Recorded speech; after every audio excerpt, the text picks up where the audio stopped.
Welcome to the Brian Craig Show podcast. This is where MAGA comes to talk. Welcome, one and all. We have a lot to cover here. The president made a pretty amazing statement last night. Let me play this for you, then we'll talk about it. Pretty soon I'll be declaring the Hormuz Strait a territory of the United States.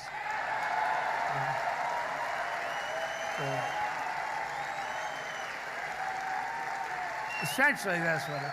We have the blockade. No ships get through unless we want them to. But, and how about Venezuela? Venezuela was a one-day war. Okay. So he's going to make the Strait of Hormuz U.S. territory, which means it is under U.S. protection and U.S. territory. And, of course, the liberals have meltdowns over this because, well, one, the liberals are rooting for Iran to win this war. I've got news for you. Iran lost the war, and they lost it on day one. But here's the thing. Yes, the United States and Venezuela, we're the number one, countries with oil in the world. The United States and Venezuela have more oil than any of these Middle Eastern countries. But so much of the oil goes through the Strait of Hormuz, and oil is what makes the world go round.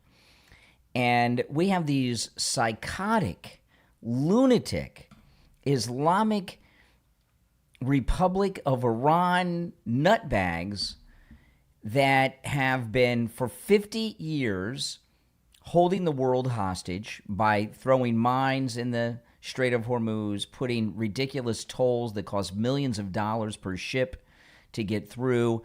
They've been doing nothing but disrupting the flow of one of the most necessary resources to keep the world going. People were the number one resource, right? But oil, right after people, is like right up there as the most important resource.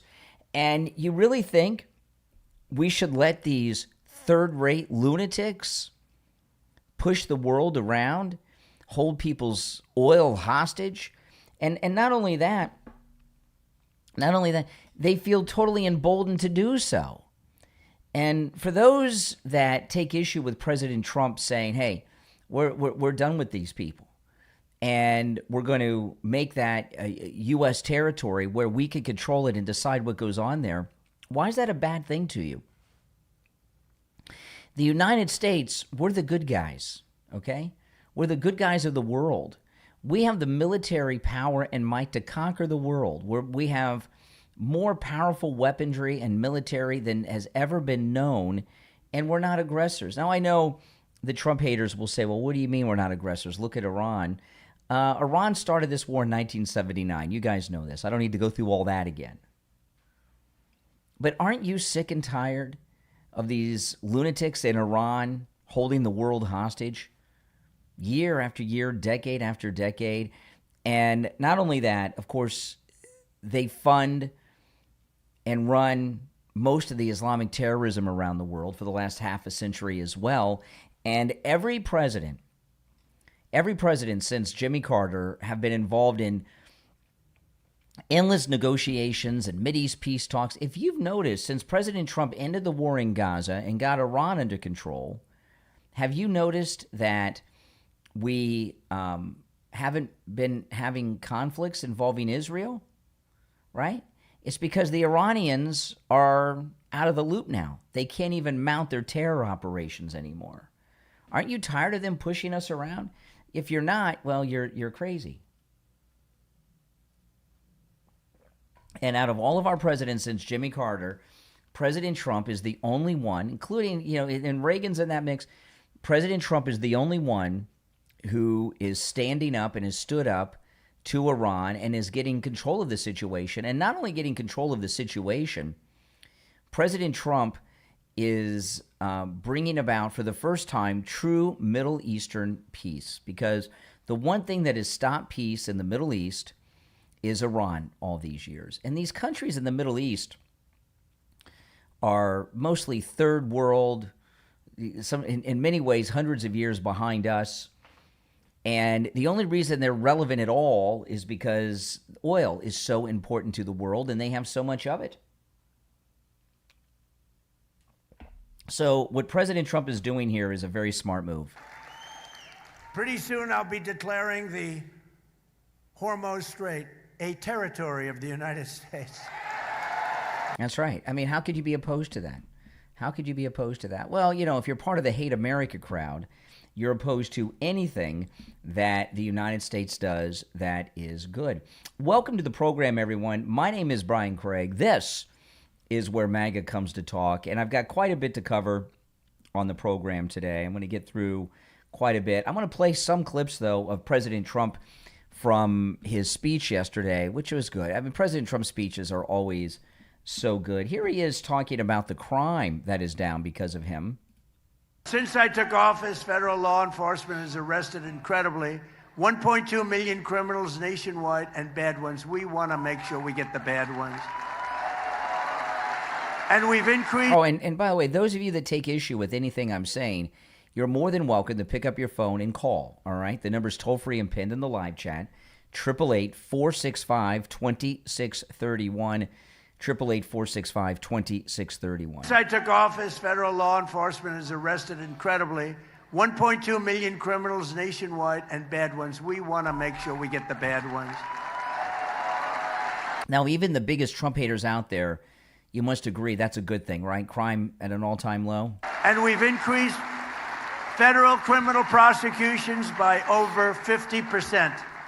And under the Trump administration, the FBI has nearly doubled its arrest for violent crime. The violent criminals are being arrested, and that's why you see the good crime numbers. I mean, you're seeing crime numbers even in places that do not do, let's say they don't have good leadership, like Chicago has very bad leadership. Yep. But we have the numbers down because of what the federal government's doing. We get no credit for it because they say, well, we get no credit for it. They like to take all the credit, but everyone knows we've done an amazing job. The U.S. attorneys and the FBI, all the people, Cash, and Todd has been unbelievable. We get all the credit.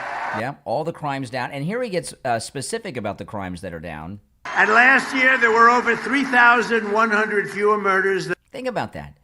There were less than 3,100 fewer murders last year than before. That's 3,100 people that are alive because of President Trump's fight against crime. How could you be opposed? There are certain things that are universally good. Reducing the number of murders by 3,100, how is that not good? And last year, there were over 3,100 fewer murders than the year before I took office. Remember this, though, and we allowed, through this stupid open borders policy, 25 million people to come into our country. Many of them are now gone, but 25 million people, that's the number, that's the real number, to come into our country. Many of them, the people I just said, drug dealers, prisoners from all over the world. They came in from the Congo, they came in from South America. They were in, and despite that, we have the best crime record in recorded history. That's 2,000, right. Think of this, rapes, 10,000 fewer. Okay, so let me write this down. I don't want to forget this. Hold on. Let me get out a pen and a pad. Okay, so 3,100 fewer murders. He just gave the number on how the number on the rape reductions. Hold on, what's that? 2,000. Think of this: rapes, 10,000 fewer. Okay, 10,000 fewer rapes. I mean, how is that not good? How could you argue against that? That's a lot of rapes that didn't happen because of President Trump. That we have the best crime record in recorded history. 2,000, think of this, rapes, 10,000 fewer. Wow. We had 10,000 fewer rapes than the year before. 1 million fewer assaults. Okay, 1 million fewer assaults. This is great. Robberies, burglaries. Okay, hold on. Now we got robberies and burglaries. Assaults, robberies, burglaries, thefts. The numbers, every single number is first time it's ever happened. Every single number is the lowest number in recorded history. Yeah. And according to the latest data, crime has continued to plummet under our leadership in 2026 with Robberies down another 20%, and murders down another 23%. Wow. So the numbers you just heard, the preliminary numbers for just now, are even lower than the record numbers that you just heard. So it's a great tribute to all of the people in this room. Together, we're showing what is possible when you finally have a president in the White House who supports our police, who lets you do your jobs. That's right. And who always backs the blue. We back the blue. Even if they're wearing brown, like many of these officers behind him. So 3,100 fewer murders because of President Trump than the year before. 10,000 fewer rapes. So there's 3,100 people who are alive today that otherwise would not be, right? There's 10,000 women who have not been raped in the last year. How can you be against that? You know, all of you guys out there who are saying, well, what has Trump done? What has Trump done? Well, if he did nothing but that, it would be enough, wouldn't it? But of course, he's done much more. Now, this here, this is just terrible. A woman's in attendance whose 12-year-old son was killed from a stray bullet recently. I'd love to hear someone from the left call and explain to me why you oppose Trump when there have been 10,000 fewer rapes over the last year because of him and his policies, and 3,100 people were not murdered because of his policies. How can you be against that? How is that not good? 3 weeks ago in Kathy Hochul's New York, a demented criminal with 14 prior arrests threw an elderly woman, you saw it, onto the subway tracks. Unbelievable. Almost died. It was a miracle. Barely lived. I mean, what's your definition of live? 2 weeks ago, a wonderful 12-year-old boy named Jacob Fritiz, you read about this one, was tragically shot and killed by a stray bullet fired by a repeat offender in a gun battle. He was having a gun battle with his friends, shooting bullets all over the place. Jacob was the son of a loving mom and a retired New York City police detective, and they are incredible people. And I think I heard that they may be with us today. Are you with us? May I introduce you? Please.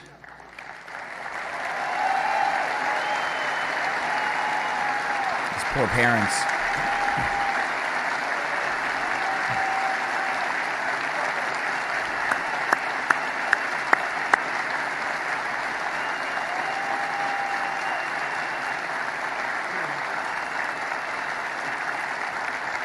I've never seen a president do this before. Have you? Nope, ever. Secret Service is freaking out. There's Caroline Leavitt. There he is with the mother.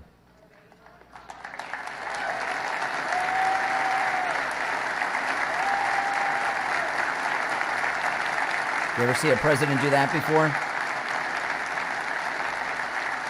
Oh, there's Kelsey Grammer. See Kelsey Grammer behind the parents?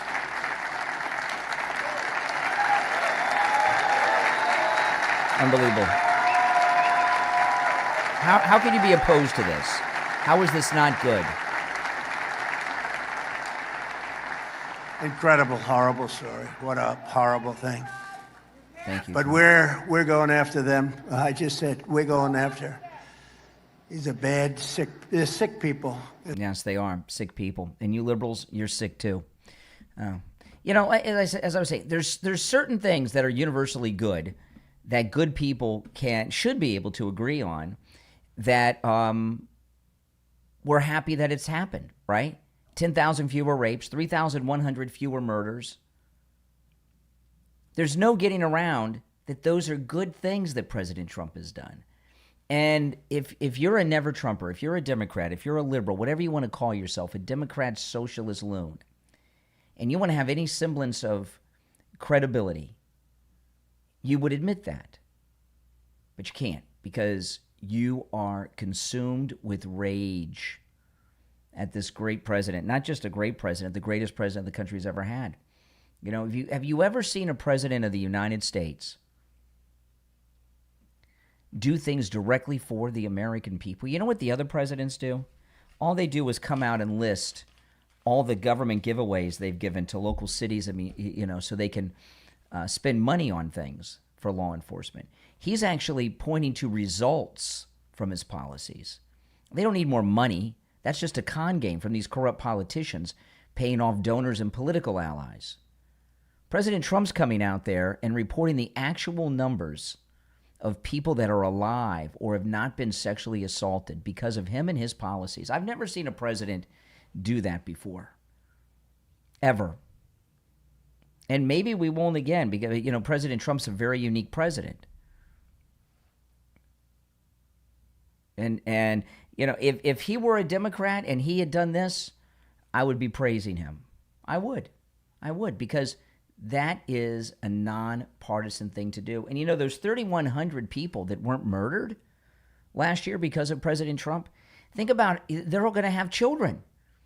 How many people will be born from now and into the future and have full lives because their parents weren't murdered this last year?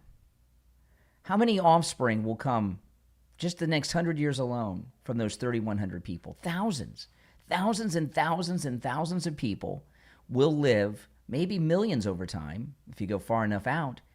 Thousands upon thousands of people will be born and live full lives because their parent, grandparent, great-grandparents were not murdered this last year because of President Trump's policy of fighting crime. Think about the 10,000 women that were not raped. My goodness. Think about the damage and the trauma that does to women and girls who were victimized by these sexual assaulters and creeps that weren't victimized, that weren't raped, that weren't assaulted this last year. Think about how their lives would have been destroyed. How many lives have been saved? How many female lives have been saved because President Trump, just last year alone, is responsible through his policies of 10,000 fewer rapes in our country? The devastating effect that those women would have had from that incident.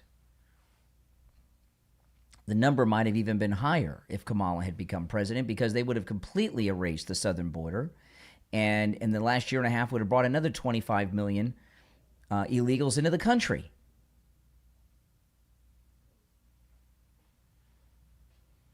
So I'd very much like to hear your thoughts on this at 888-465-2631. 888-465-2631. It's a toll-free call no matter where you're tuned in from if you're watching live. Democrats are sick people. Think about this. Democrats, they're so sick, they cannot even celebrate that 10,000 women were not raped last year and that 3,100 people in this country were not murdered. They can't even say that's a good thing because they're so consumed with rage. They're so angry and so deep in their Trump derangement syndrome. And they have these ridiculous candidates that they're running, like this Ahmed in Michigan. His sister, I've got quite a few clips I'm going to play throughout the show today of Ahmed's sister. This is your Democrat socialist and Blues Clues fan that you guys are running for Senate in Michigan. Here's his sister. Now notice she's wearing one of those Islamic scarves around her neck. Is Iman Abdelhadi. I am an assistant professor at the University of Chicago, and I co-wrote a novel called Everything for Everyone, an oral history of the New York Commune, 2052 to 2072. One of the sort of theories of the book is that we can live in a society of abundance without the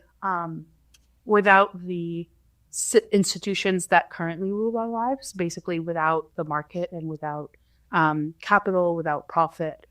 So we imagine a future society in which people collectivize their labor and collectivize the kind of wealth of It's called communism. Humanity and manage it in small social units, communes, and without the nation state, right? So, and without money. So it's a society in which we all sort of contribute in various ways. Okay.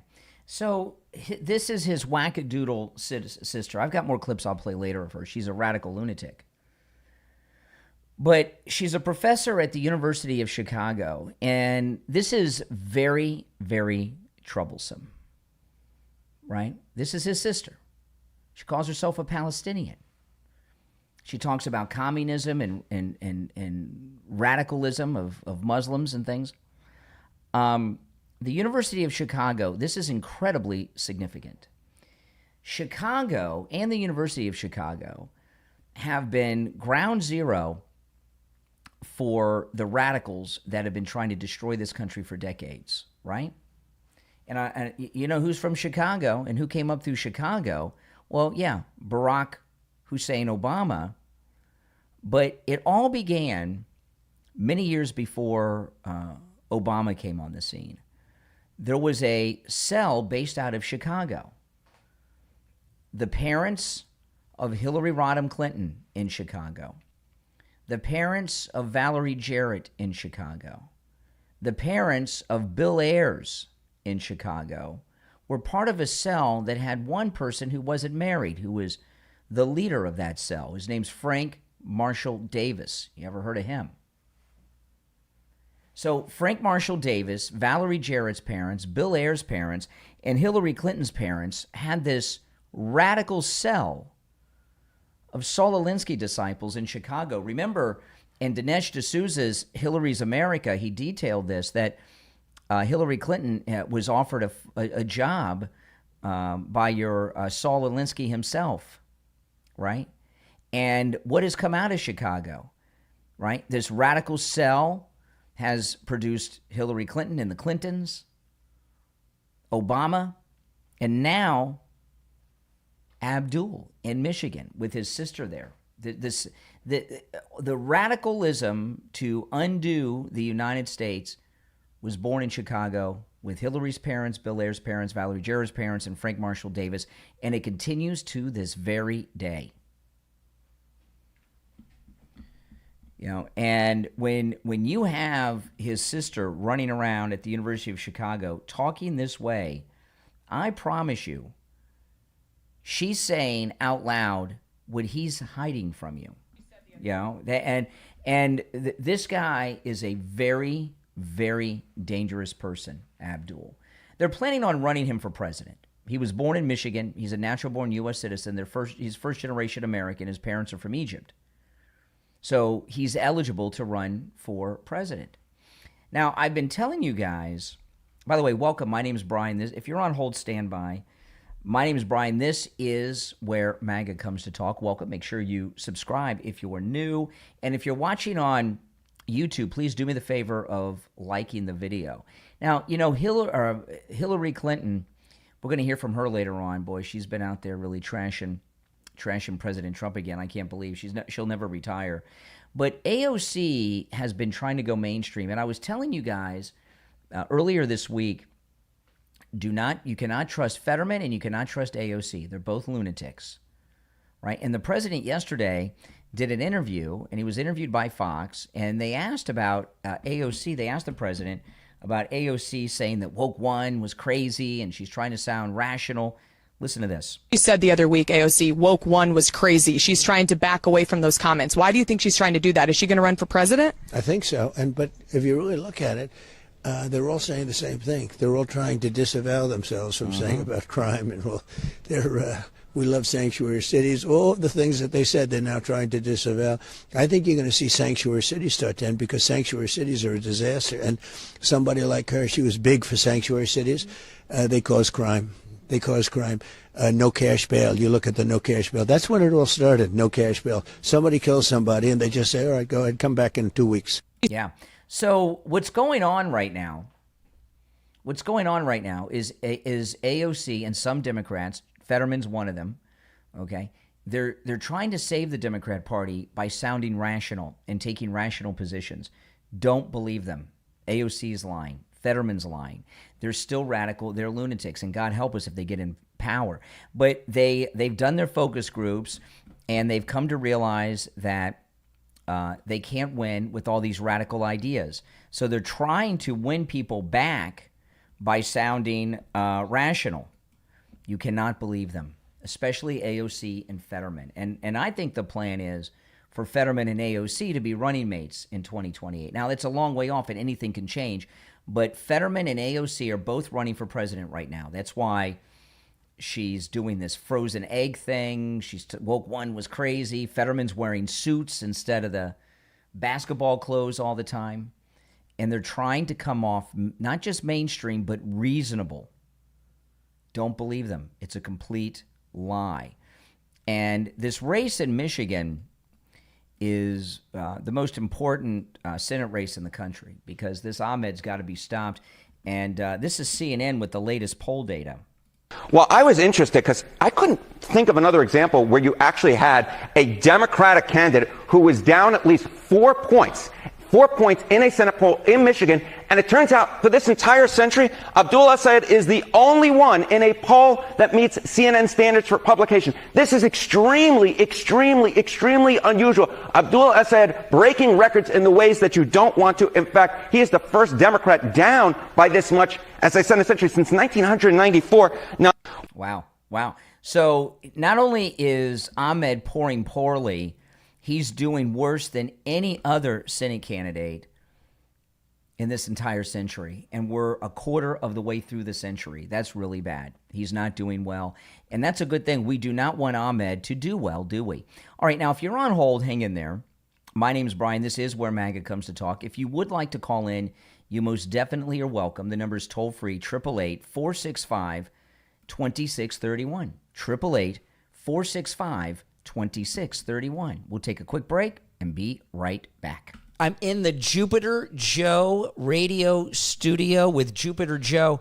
You know, Joe, a lot of people I know are wondering, can I retire? Am I too young to retire? Do I have enough money or even income to retire? And I'm sure you hear that a lot from people. Those are probably the three biggest questions we get from clients. Can I retire? Do I have enough money? Am I too young? Am I too old?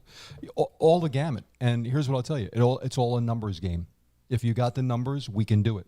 That means how much money do you have and how much income can we give you?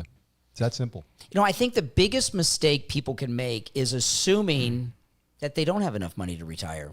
I have people that actually call and apologize to me because they don't want to give me their numbers. They'll say, I don't have a lot. And it doesn't matter what your number is. It's just making sure you can make that work for you. Well, that's what's great about annuities, because with an annuity, you're guaranteed an income stream every month for the rest of your life. How does that work? So it's this simple. You put in a lump sum of money, and you'll know exactly to the penny how much money you're going to get per month. Just like Social Security. Ask anybody how much their Social Security is going to be, and they'll know to the penny. Well, guess what? An annuity works exactly the same way. Don't make the mistake of trying to plan your retirement by yourself. Call Joe Thomas, schedule your no-charge consultation, and after that consultation, Joe Thomas is going to put together a custom proposal just for you based on your situation, your goals, and where you want to be. Give him a call. The number is 561-743-0999. 561-743-0999 and online, jupiterjoe.com. You show up when duty calls. But what about when the uniform comes off? The job, the bills, the family, the pressure? It can be overwhelming. But there's help available in the book from author Alex Tillman, The Resilient Reservist, 30 Days to Strength and Stability. This isn't a book you simply read and put back on the shelf. It's a 30-day mission for more than 8 years. Author Alex Tillman has trained soldiers, leaders, and families across the Army Reserve and Army National Guard in master resilience training. Now, he's bringing those lessons directly to you. Every day, you'll take on practical challenges designed to strengthen your mind, your body, your relationships, and your ability to handle whatever comes next. Whether you're serving part-time while managing a full-time life, or you're a veteran figuring out what comes after the military, this is about building a stronger version of yourself, one day at a time. 30 days, one mission, build resilience that lasts. Order your copy right now on Amazon and Kindle, paperback, free with Kindle Unlimited, and the audiobook is available on Audible. And learn more at rpstrr.com. Your next mission starts now. The Resilient Reservist, 30 Days to Strength and Stability, from author Alex Tillman. Order your copy today.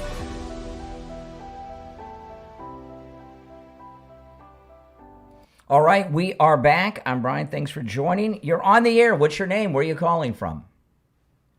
Hi, Brian. I'm Jason from Massachusetts. Hey, what's up? I just wanted to say that I've been looking into Islam for a long time now. And what's interesting about Abdu is that you know that Islam means obedience. Mm-hmm. And with that obedience comes a lot of supremacy. Mm-hmm. And the thing is that he supports trans kids and abortion, and that is totally against Islam. And that should be like well, you know what? red He flag doesn't. to a lot of people. I'll add something to that. Okay, you are correct, but he's not supporting transgenderism and abortion for Muslim children, only Exactly. like non-Muslim. Exactly. Because People don't see that. he's trying to destroy our country. His goal is to bring down America. Exactly. If they're not going to believe that, they should. There is some things that I can prove. That Mamdani and Abdu are both Shia 12ers. Mm-hmm. Abdu didn't start out as Shia 12er, but he's Shia 12er now. What does that mean? I don't even know what that means. Shia 12er, if you look into it, the Sunni leaders, like of Saudi Arabia, like the clerics, they warned us to never trust the 12er because they are an actual cult sect inside of Islam. They are a cult. And the 12ers, the highest ranking members of the 12ers are Ayatollah. Mm-hmm. That's Mamdani, that's Abdu, that's this whole deceiver sect of Islam that's doing all this stuff that's totally against Islam. Yeah. And so if you do talk to a Muslim, make sure that you tell them. If somebody says that they're Muslim, say, hey, well, why are your politicians supporting abortion? Why is this our first introduction to Islam? Yeah. My first introduction to Islam, all it is, you know, Palestine from river to Well, I'll sea, tell you, I remember my first run-in with Islam. And depending on your age, you know, you may have a different experience. My first run-in with Islam was when I was in the third grade in 1979 when the Iranians took the U.S. Embassy, right? Oh, yeah. And we've had a lot of things in between then, and 9/11 and the barracks bombing, the IEDs, their assassination attempts on the president. I haven't had any positive run-ins with Islam in my life.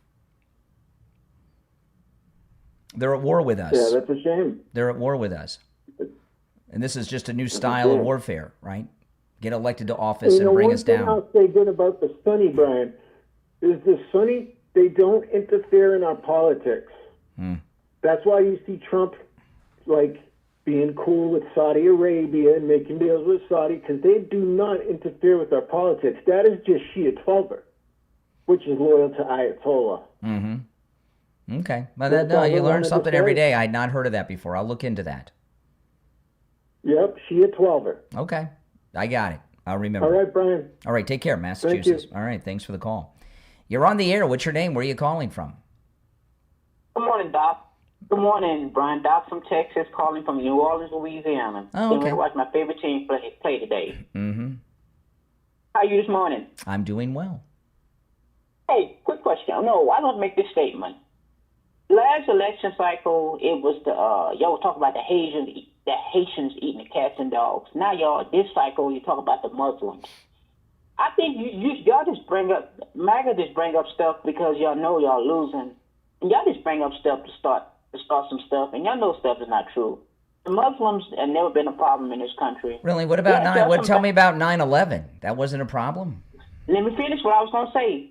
There was some bad Muslims. There's some bad Muslims, but not every Muslim bad. Not like every white person is bad. Not every black person is bad. What is a positive contribution to the United States by Muslims? Actually, I don't know because I'm not a Muslim. Mm-hmm. But you're an American. I mean, I could think of positive contributions of other groups. Chinese helped with the railroad and did a lot with the settlement of the Great West. Actually, I could make a positive thing. My wife, when my wife was in high school at 6, she had a Muslim doctor, and he did good. So That's not a no. That's a hey, listen, I went to 7-Eleven and a Muslim guy helped me figure out how to get the big gulp machine working. No, I'm talking about a contribution to the country, not individual thing like that. You know what, Brian? Again, I'm not. But what I'm so sick and tired of, you're talking about the Muslim this, the Muslims that. Why don't you talk about those sailors on those ships that's out there in the Gulf? Why don't you talk about that? What, the Gulf? The Gulf of America? No, the Strait of Hormuz, the Gulf that Trump said that the strait that he said that he's going to own, which I don't understand that, and y'all dummies believe that. Mm-hmm. Why don't you talk about that? Why don't you talk about what? I mean, just talk about stuff that Trump, I mean, we sit up there, this country is going to hell in a handbag because Trump is destroying it. Trump got me and you arguing with each other. I opened the show sharing that President Trump said there have been 3,100 fewer murders over the last year, 10,000 fewer rapes. Isn't that good? Because of his policies. Yeah. No. Crime was going down before Trump got in. No, it was not. No, it was not. Yes, it was going up. Brian. It was going up. I guarantee you. It was slow down for a second. No. Hold on for slow down. Slow down. He's been president. No. Hold on a second. The statistic he gave was for the last 12 months, 1 year. He's been president 1.5 years. Okay? Brian, so he shut down the border, did mass deportations, lowered crime in Chicago, D.C., and other blue cities. There have been 10,000 women in the last year have not been raped, and 3,100 people have not been murdered because of Trump. You said all your rape. So you think all the rapes and crimes was being done by illegal aliens? A lot of them were, but a lot of them were, and the murders were. Brian, that's your problem now. No, Brian. A lot of them were. It's not even. No, Brian. So, okay. Really? Okay, Lincoln Riley was murdered by an attempted rapist who was an illegal. Okay. And I hate to hear that. He needs to go to jail behind that.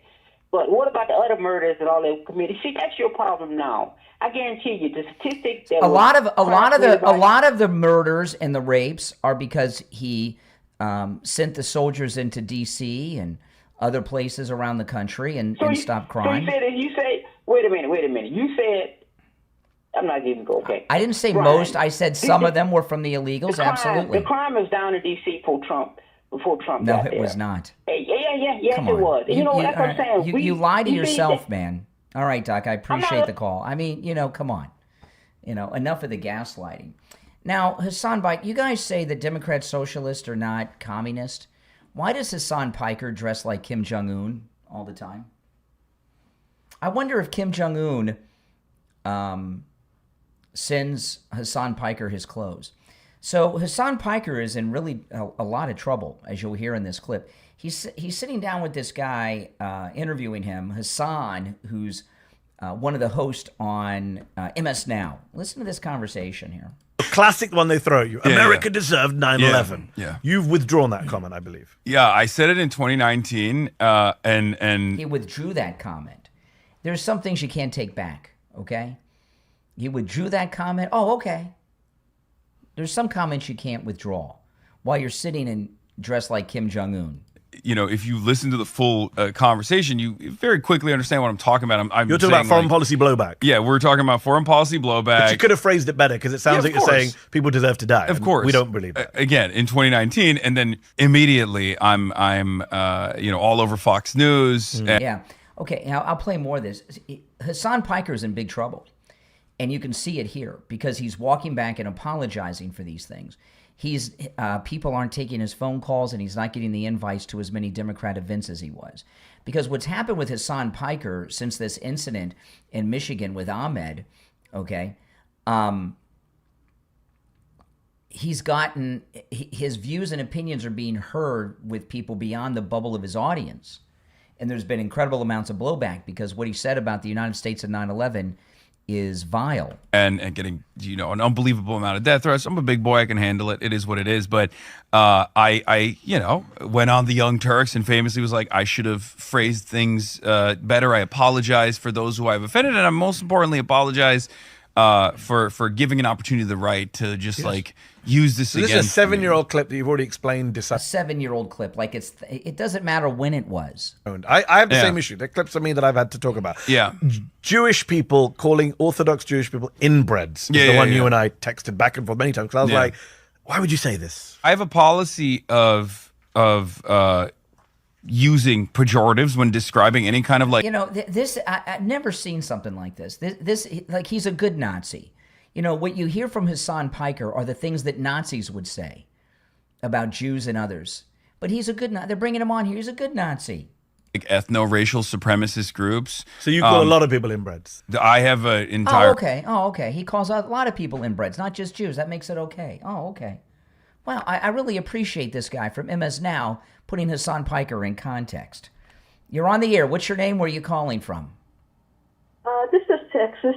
Hi, Brian. Hey. I hadn't heard you talk about McKinley, Texas. How they're going to build a mosque because the city is going to approve it, and a lot of people are protesting, but they're not listening to them. They're just going to let it go through. Yeah, I thought that they gave up on the mosque and are building like an Islamic community, residential. Well, I did see though that in the Dallas-Fort Worth airport, the governor has stepped in, the governor of Texas, and they're not going to have those Islamic foot wash stations at the airport in Dallas any longer. That project's been stopped. Well, I know we had a lot of mosques. I don't know how we're going to overcome that because sometimes I just get real scared that they're going to go ahead and put a Sharia law in the Sharia law? Because I'm always I know our governors, how he's going to enforce. I guess he's just going to have to step in when it gets really too bad. But it's a something scary thing because you don't want to invade the rights of religious freedom, but at the same time, it's actually a political movement that's trying to destroy our country. No doubt. It's not a religious group, but that's what they're trying to say. Well, so what I'm afraid of is just a government that's going to take over our country. Mm-hmm. And, I hear Doss talk all the time. I just let him talk all he wants because he's just destroying himself. Oh, yeah. Yeah, he sounds like an idiot. And so I just wanted to call in about that. And thank you for taking my call. Well, thank you for calling. I appreciate it. Yeah, all opinions are welcome on this program. All right, you can, whether you agree or disagree, all opinions are welcome. And the toll-free number, if you're watching live on YouTube, the toll-free number is pinned in the live chat, 888-465-2631. All right, so let's get back here. Here's Hassan Piker in his Kim Jong-un suit. A compilation of it out there somewhere of But just do you regret doing this contest because you gave a weapon to people to say? Well, that clearly sounds anti-Semitic. No, I know, but that one is like super disingenuous because like there's another one that they were like pig dog, where they're like pig dog is anti-Semitic. It wasn't even in the anti-Semitism glossary until they decided it was actually anti-Semitic. Did you know that? I did not know that. Yeah, exactly. Most people don't even know that that's supposed to be an anti-Semitic term. It's not. So you're just a guy who likes to call people out with incendiary rhetoric, and occasionally it happens to be people who are Jewish, and therefore you're not targeting them because they're Jewish. No, of course not. And everyone can see that, especially considering that you say everyone can see that. Just serious point. Everyone can't see that. We live in a clip world, right? Everyone. So good faith people who might like your politics and like what you do, and then they go, "Oh man, but he said this is a clip. You're saying Orthodox Jewish people are inbred. That's anti-Semitic." And well, I didn't say Orthodox Jews are inbred. I'm talking about I'm talking specifically about settlers. I'm talking when settlers is a code word he uses for Jews. Specifically about people that are joining the Israeli military to go invade Lebanon. Well, that's everybody. The, military service is compulsory in Israel. It's not about you wouldn't use that language now. Let me ask you that question. I still definitely utilize the term inbred quite frequently when talking about religious and ethno-supremacist groups, but with the exception of anything that touches Israel, because I don't want people to just like keep weaponizing that against me. And they are weaponizing it, and it's not just But it is a double standard, 100%. 100%. Because I agree with you on double standard. I've called Republicans inbred hicks my whole life. I call Nazis inbred. I call them pigs. All these different things. I've gotten banned for this. I said, wow, yeah, okay. So he's a nice Nazi. He calls everybody these names, not just Jews. Oh, okay, that makes it okay. Oh. You're on the air. What's your name? Where are you calling from? John from Ohio. Hey, John in Ohio. Can you turn down the volume of the whatever device you're listening to me on? Babe, can you turn that down a little bit more? I'm sorry about that, babe. That's okay. I thought it down. Yeah, that's that Siege guy, man. He looks like a dictator. What? I cannot. You got to be a little more articulate. What? I'm sorry. Yeah, I couldn't. I said the suit they got on. I said the suit they got on looks like a dictator. Oh, Hassan Piker. Yeah, it's from the Kim Jong-un collection. Those are the suits that they wear in North Korea. It's a very strange thing to wear. He wants you to. It's a communist suit, is what it is, right? Yeah, exactly. I guarantee he's going to be a dictator. If he's showing dictator laws, it's real law. Before the 6 years up, I guarantee it. I'm sorry. Yeah, that's absolutely correct. You're right. Brian, we got to get these people out. We got to get these people out of our country. This is a Christian country. Well, sadly, Hassan Piker was born in the United States, so he's a yeah. His parents took him to Turkey as a baby and raised him in Turkey, and he came back for college and has not left us since. But sadly he was born here. But you are the Japanese, is it? What's that? Are in concentration camp. I said FDR, but the Japanese in prison. He put American no, hold on a second. He put American citizens of Japanese descent in concentration camps. President Roosevelt did. You are correct. Yes. Yes, he did do that. So I mean, why can't we do that? Well, because we don't round up American citizens just because of their ethnicity and put them in prisons and concentration camps. I'm not trying to be prejudiced. That's not America. I got some Muslim friends. I really do. Oh, okay. And then we got to do something. All right. Well, that's good. All right. I appreciate the call. Oh my goodness, he's got some Muslim friends. Okay. Well, good. Oh my goodness. If you're on hold, stand by. I'm going to take a quick break, and when we get back, I'm going to get into this Candace Owens debate that happened yesterday. All right, and there's a lot to say about that. I'm Brian. This is the Brian Craig Show, and where, of course, MAGA comes to talk. If you're on hold, stand by. The number's toll-free, 888-465-2631. 888-465-2631. We'll be right back. Great style has a rhythm all its own. It appears in carefully arranged spaces and objects that become a part of our daily routines. Over time, these pieces become more than simple possessions. They become part of the story we tell. This philosophy inspires Press Tennis. Set aside a few minutes, settle into your favorite chair, and discover what awaits you at PressTennis.com. PressTennis.com. Press Tennis. Your signature style starts here. Grace is timeless. Beauty is personal. Style is all about the details. At Grace Seal, every collection reflects a balance of sophistication, comfort, and effortless elegance designed to elevate everyday living. Your next discovery is waiting at GraceSeal.com. GraceCialle.com. Grace Seal. Beauty that lives beyond trends. New ideas, fresh inspiration, thoughtful details. Welcome to Invictora, where exciting discoveries and modern living come together to create an experience that's as enjoyable as the products themselves. Begin your journey at Invictora.com. Envictora.com. Invictora. Every choice is a step forward. Looking for inspiration? Stop searching. Start discovering. Catchy Goods Place brings together modern favorites, timeless classics, and everyday essentials in one destination designed to make shopping easier and much more enjoyable. One moment can open the door to hundreds of possibilities. Explore the collection today at catchygoodsplace.shop. Catchy Goods Place. Good taste has a new address. All right, we're back. I'm Brian. Thanks for joining. Okay, I want to talk a little bit about this Candace Owens, Andrew Wilson so-called debate yesterday. This Patrick Bet-David was the moderator, and this is Andrew Wilson talking with Patrick Bet-David about what happened in the debate. And so before we wrap up, final thoughts, I'll come to you first. Yeah, she had nothing. Just nothing. For all of her claims of Patsy, nothing. She didn't have a single claim. She didn't have a single solid piece of evidence. She had no positive evidence Israel's involved in anything.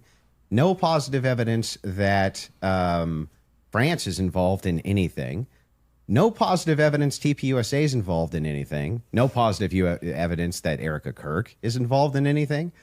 When I ask her about her claims about Erica Kirk, yeah, it's just funning.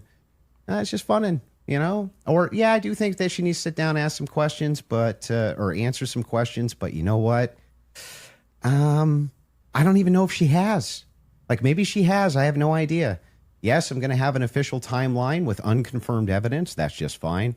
Hey, it's hearsay. If that's good enough for the state, it's good enough for me. But my biggest problem with the state is that they're admitting all this hearsay. It's like she's a contradiction machine. On top of all of this, the thing that I wanted to get out of this more than anything else was to just demonstrate one thing. Yes, it's true. I'm not perfect on the case. I'm not. Okay. So this so-called great debate, right, that was being hyped up. I had never heard of this guy, Andrew Wilson, before yesterday. Had any of you never heard of this guy before? First time I ever heard of him in my life. And everyone is declaring that Andrew Wilson won the debate. Nothing could be further from the truth. Now, I am no fan of Candace Owens. She's completely nuts. The things she said about Charlie Kirk and his assassination are disgusting, sick and twisted. The other things she's been doing over the last couple of years are just as sick and twisted, okay? But everyone's running around, I guess because it's kind of the popular thing to do, saying that this Andrew Wilson character won the debate. Explain this to me. Candace Owens, this three-way event, Candace Owens, Andrew Wilson, and Patrick Bet-David. They're saying Candace Owens lost. Really? Candace Owens didn't do this for free. She requested to be paid $500,000 to do this debate. $500,000. Reports I read yesterday in media said that Andrew Wilson offered her $300,000. So she got at least $300,000, but as much as $500,000. But let's go on the low end. She sat around there with this guy and made at least $300,000, maybe much more, but at least $300,000. How did she lose? How did she lose when she walked away with a minimum of $300,000 before that debate happened? Maybe $500,000. Exactly. Give me a break, right? This was not a debate. Nothing was uncovered here. And Andrew Wilson, it was a publicity stunt for him. I never heard of him before. Now everybody knows who he is, right? But he didn't humiliate her or change anything she's doing or establish anything. All he did was what he set out to do, was to get his name out there, and he's known now. You know, I don't think he won at all. I'm going to play a couple clips that show that. But regardless about the issues that they discussed, she made at least $300,000 that he paid her, maybe $500,000. Okay? So I don't know how anyone could say she lost when she walked away with a minimum of $300,000 for sitting down for a couple of hours in her own house. This was her studio, which is probably in her home, right? She didn't want to fly anywhere. She's 7 months pregnant. So she didn't even have to leave her house. She's sitting in her own studio, and she made at least $300,000. That sounds like she won to me. And Candace Owens is nuts. And the way she's behaved and the things she said are wrong, disgusting, and perversions. No doubt about it. But to say this guy won the debate, he was so nervous. Watch his foot. He didn't.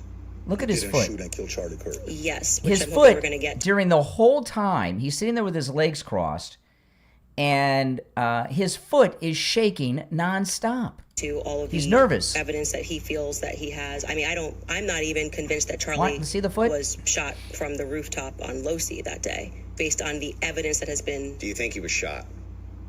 You see the foot? You know, and here's another clip. Look at his foot. He's moved. It won't. He is scared to death. He's terrified of her. He's very nervous, and I get it. She's nuts. She's wrong. The things she says are vile. She's like, they're Hassan Piker vile.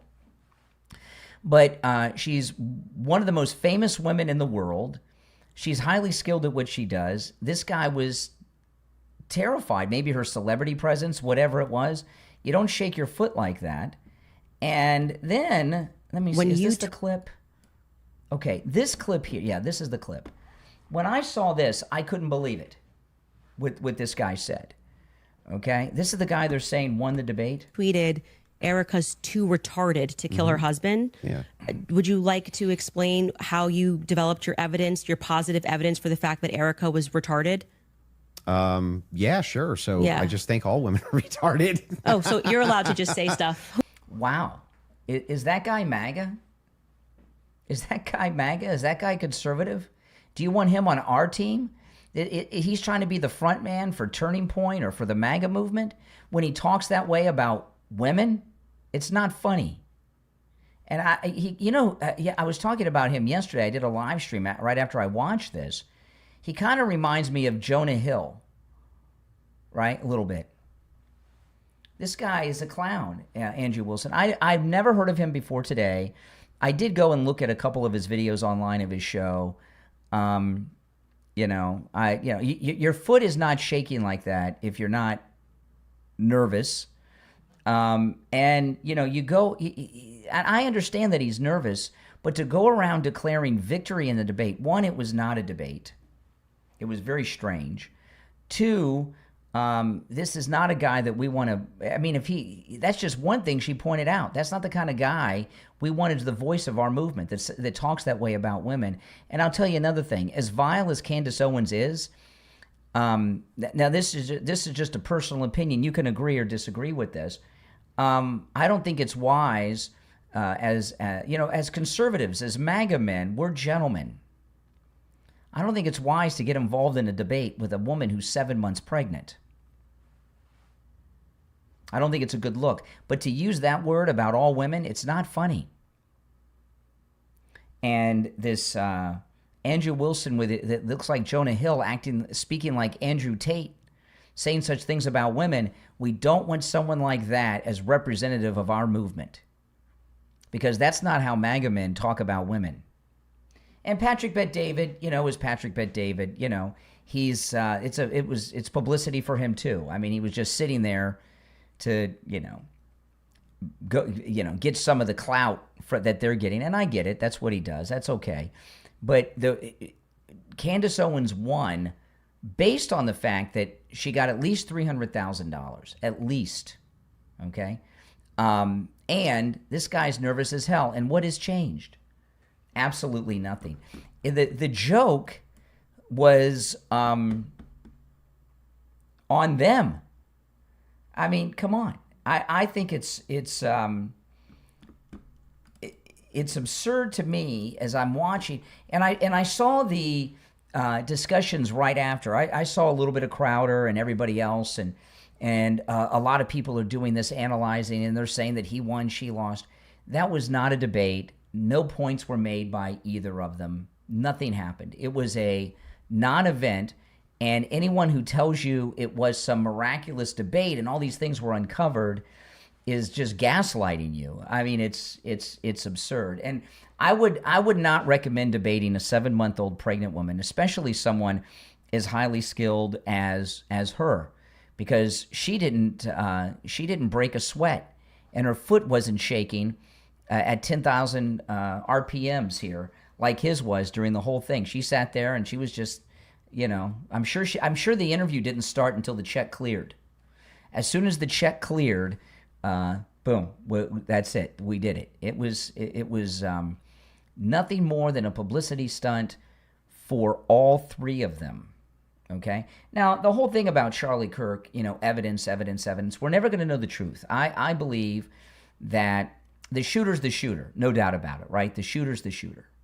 Just like the shooter of Trump was the shooter of Trump, right?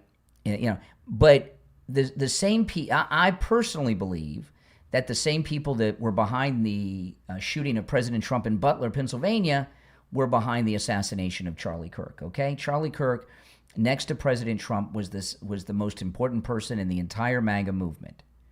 And Turning Point has stalled. Okay, and they'll never be exactly what they were probably without Charlie Kirk. It was a personality-driven thing, right? And I just, I'd like to know where the $300,000 came from. Is that guy got that kind of money? Where did he get the money from? I don't know, but I think it was a wasted $300,000, unless it was just to make him a national figure, because that's what's happened. It was celebrities, most celebrities, movie stars, you can pay them to spend time with them. This is a common thing. That's all she did, is she got paid a minimum of $300,000 to sit there in her own studio in her own house with Patrick Bet-David and this Andrew Jonah Hill lookalike. And everyone's saying he won, she lost. I don't see it. But if you have a different perspective, I'd certainly like to hear it. 888-465-2631. You're on the air. What's your name? Where are you calling from? Yeah, good morning. Oh, hey, This is Richie. Hey, I Richie. just got back from my morning exercise, and there's a couple things I have to tell you. First of all, Doc's phone call where he said, we're talking about Haitians eating dogs and cats. Well, I'm not talking about civilized people eating dogs and cats in the United States. But Brian will tell you, and I will tell you, back in 1979, when there was a mass migration of Haitians coming in on the boats, there were all sorts of animal carcasses all over the place. Dogs, goats, everything. They were sacrificed because they were practicing voodoo. And if you don't believe it, I saw it with my own eyes. There was the voodoo. He's right, by the way. The voodoo among Haitians in Miami was so prominent. It was regularly covered in the local news in the 80s. I remember seeing it a lot. And there's even a whole episode of Miami Vice about it, because voodoo was being practiced in the streets of Miami. I saw it on the local news many times. Oh yeah, it was along the Miami River. They found carcasses of dead animals. Yeah. So for people to say it's not true, like stupid Doc, and he is stupid, and then he brings up, what have Muslims done? Doc, a Jewish kid walked into a barber shop in Paterson, New Jersey, and he was asked, "Are you a Jew?" And when he said, "Yes, I am," he was thrown out of the barber shop. That's right. Is this America that you want? They've taken over cities where if you're not Muslim, you're discriminated against, Doc. So you want this? Now I'm going to talk about the Straits of Hormuz with President Trump. The fact of the matter is Americans don't have good By the way, memories. somebody in the live chat said voodoo isn't real. True, but that doesn't mean they weren't practicing it. They were still practicing it. Yeah. I mean, it was scary back in the voodoo days of Miami. It was a real thing. Voodoo dolls and all. See, the people coming in from Haiti. I'm not talking about people that have been here 10 years, 20 years, because the fresh off the boat people. The fresh off the boat people. Exactly, and the uneducated, the third world, fourth world country type people with no education, no education, completely. And it's not their fault, it's just their government was like that to them. So I want to make that clear, and it's not a racist thing.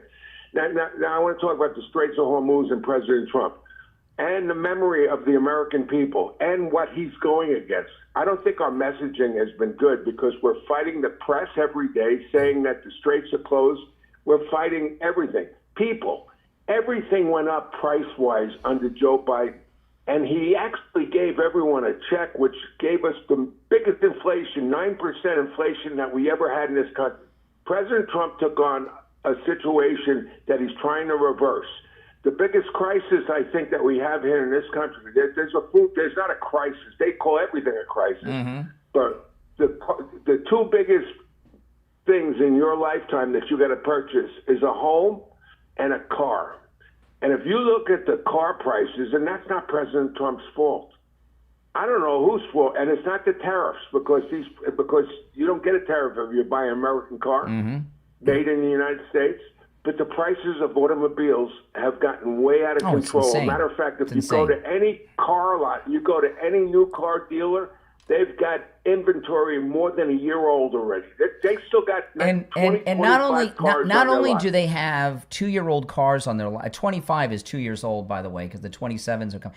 But not only do they have 2-year-old cars on their lots, they're not lowering the price. And you go out. I wanted to buy a pickup truck a couple years ago, and when I was seeing this 80,000, 120,000, I thought, what, dollars per truck? Can you imagine? Yeah.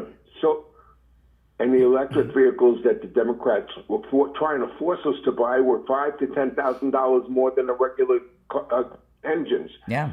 So what President Trump is, when he says I've taken over the Straits of Hormuz, the fact is that the press every day says no oil is getting in, the gas prices are high, his tariffs, they're feeding into a narrative. He's doing everything possible to get this under control, but he's fighting major forces that don't want him to succeed. And that's a fact. He's not really taking over the Straits of Hormuz. He took it over already. But the fact is that they have lone sheep that could still have missiles that they could shoot at boats. So a lot of boats are getting through with their transponders off. Mm-hmm. And the only boats that are not getting through are the Iranian boats. Yeah. So I mean, not for nothing, he's doing the best job he possibly can. There isn't a qualified Democrat running. You think AOC could deal with the It's not only they don't have a qualified candidate, they don't have an agenda.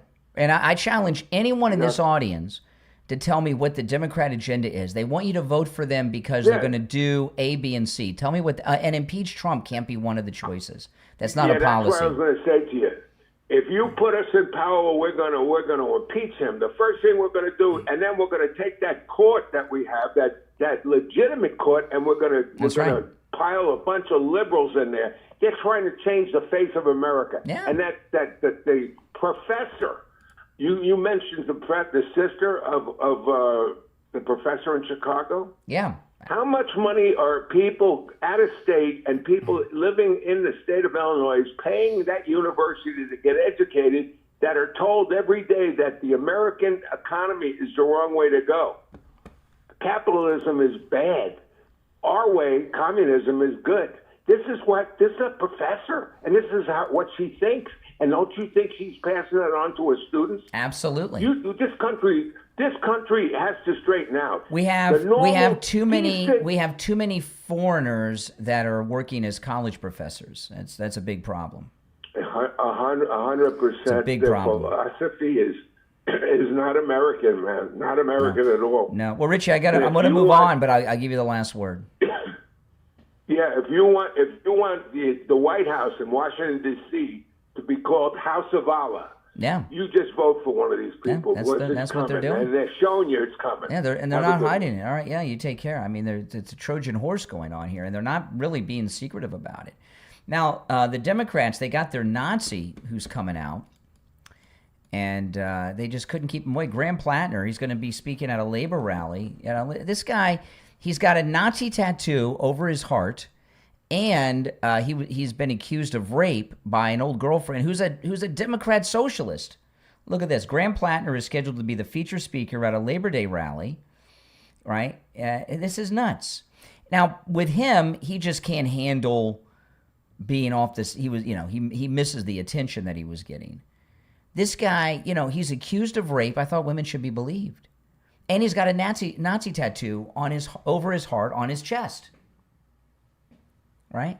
What does it take for the Democrats to toss someone out of their party? No? You call Trump a fascist, you call Trump a Nazi. You've got a real-life Nazi. It's not that he didn't just have a Nazi tattoo, which would make him a Nazi. He had the worst of the worst group of Nazis, the ones that actually put the Jews in the showers, but he had it over his heart, which is not by accident. He had it over his heart because it's close to his heart. And you all out there that are Democrats, you really need to start thinking about what it is that you're doing and who it is you are supporting. All right, now if you're on hold, hang in there.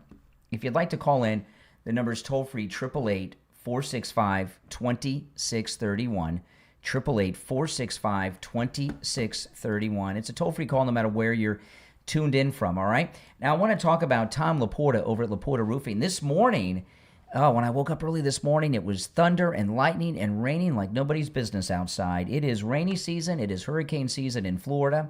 If you've got a wet spot on your ceiling, you've got a leak in your roof. You want to call Tom Laporta at Laporta Roofing. He covers both the east and west coast of Florida, right? From the Atlantic coast all the way across to the Gulf of America coast of Florida and everywhere in between.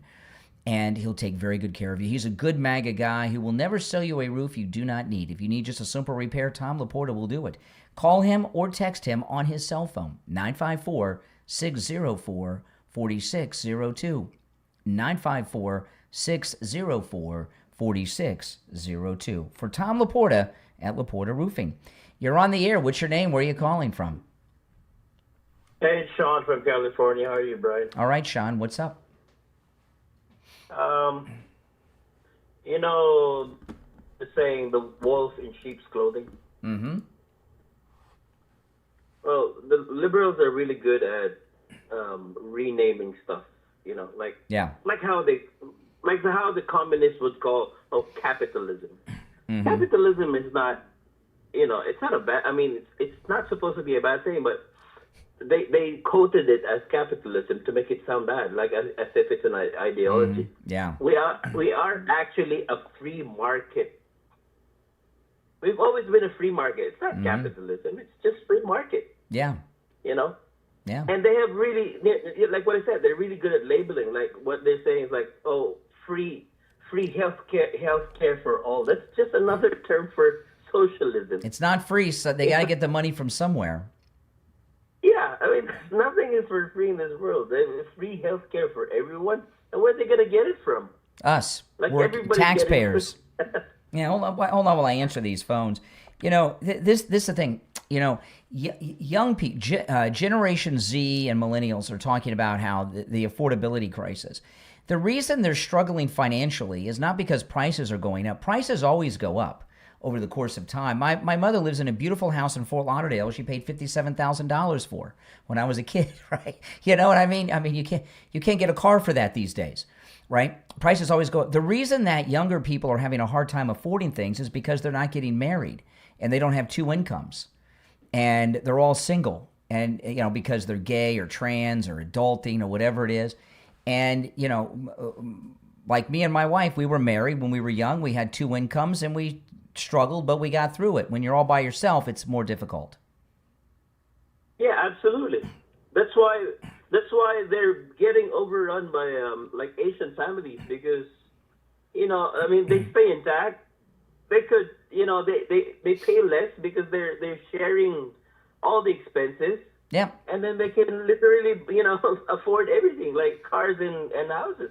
Go back to heterosexuality and marry someone, and you'll have two incomes, and you'll make something of your life financially. You can't go out and buy a house when you're single. Not many single people go out and buy homes. Yeah, but feminism killed that, didn't they? Feminism and all because this. Now well, everybody's afraid to get married. Over the last few years, what's killed it is transgenderism, the 83 genders, pushing pushing so many people to be gay. Those people don't get married. No, not even that. The laws that you know like that kills men's income, like you pay for everything. It's like you get out of a marriage, like you get a divorce, and you're like, you know, you're thrown out in the street. Yes, I know. Getting divorced can make a man homeless. That's right. Yeah, and it's a scary thought for anybody who wants. You just to, saw like, there was a mass shooting that happened yesterday, and it was the guy went nuts after a divorce. Well, there you go. Mm-hmm. Anyway, thanks, Brian. That's, All right. That's all I'm saying because the liberals have no platform at all. No. They have nothing. They have nothing to sell. Mm-hmm. That's right. Right. Great call. All these flowered words that don't even platitudes, it makes sense meaningless people, phrases. but, exactly. Yeah. Yeah. It's good for the idiot. The less. Anyway, I'm not gonna. No, you're doing good. You're doing Thanks, good. Brian. Yeah, you did good. Great call. Thanks so much. Take care. You're on the air. What's your name? Where are you calling from? You're on the air. What's your name? Where are you calling from? Hey, how's it going? My name's Wyatt. I'm from San Diego, California. All right, San Diego, what's up? Hey, I was going to ask you, I know the Here we go. midterms are coming up, Yes. and I've got some questions about a few of the notable candidates we've seen in the news recently. Well, pick the and your best opinions one. on them. Pick the best one. Well, okay. I wouldn't say the best, but the one that I'm most looking for your comment on is Max Miller out of Ohio. And What about the him? recent stories we've heard about him. I'm very Well, just the suspect of recent- that. I'm very suspect of that, all those stories about Max Miller. Right. But even like in terms of electability, I think it's pretty easy to say that he should be dropped. Why? Oh, because even let's say it weren't true. There's. Let me tell you. we Let me can tell look you. back No, at- no, I don't. Yeah. I'll leave it up to him and them. But here's the. It's too late now, anyway. Right? It's too late now. They missed the deadline, didn't they, for to get him off the ballot? If I remember correctly. They might have. Yeah. I Okay, forget. Max Miller. Okay, I'll tell you this about Max Miller. There's some terrible allegations made. Him and his wife going through a divorce. Okay, and she's made all kinds of. There's been all kinds of things that come out that he pulled a gun on his ex-wife. All these things. When people are going through divorces, especially when there's a custody battle, crazy things are said by both parties. Okay, it makes people nuts. And the things that have been alleged against Max Miller, I find it hard to believe that her father, who's the senator, who's very good, I've forgotten the father's name. He's Max Miller's Bernie Moreno. Yeah, Bernie Moreno. He's awesome. He was the guy during the Fauci hearings that said to Fauci, "Who the F do you think you are?" Okay, so he's I like that. He had a good showing. I find it hard to believe that guy did not call the police when his daughter was being abused, if these allegations are true. And I don't hold against people things that are said by people during divorces. Look what President Trump's first wife said about him when they were going through a divorce, and she went nuts, and she recanted that later on. So I don't know if those stories are true or not, but none of us do except Max Miller and his ex. But I'm very suspect of it. Right on the eve of the primary, come on, no, let the voters decide on that one. There's a big move to take down MAGA, and in particular in Ohio. 2 weeks ago, they sent a bunch of Antifa pretending to be conservatives to a Ramaswamy speech, and they were yelling at him and cussing at him and booing him to try to make it look like MAGA's turned against Vivek in Ohio. So there's a lot of scheming going on to try to bring down Trump Republicans. Look at what Fishbank about a week and a half ago had a press conference about Byron Donalds, accusing him of the worst things you can accuse a man of doing, short of murder. And that hasn't gone anywhere because it was made up. So I'm very suspect when allegations like that come out on the eve of an election, especially during a divorce. Mm-mm. Yeah, I see your point, and I think that generally holds true everywhere.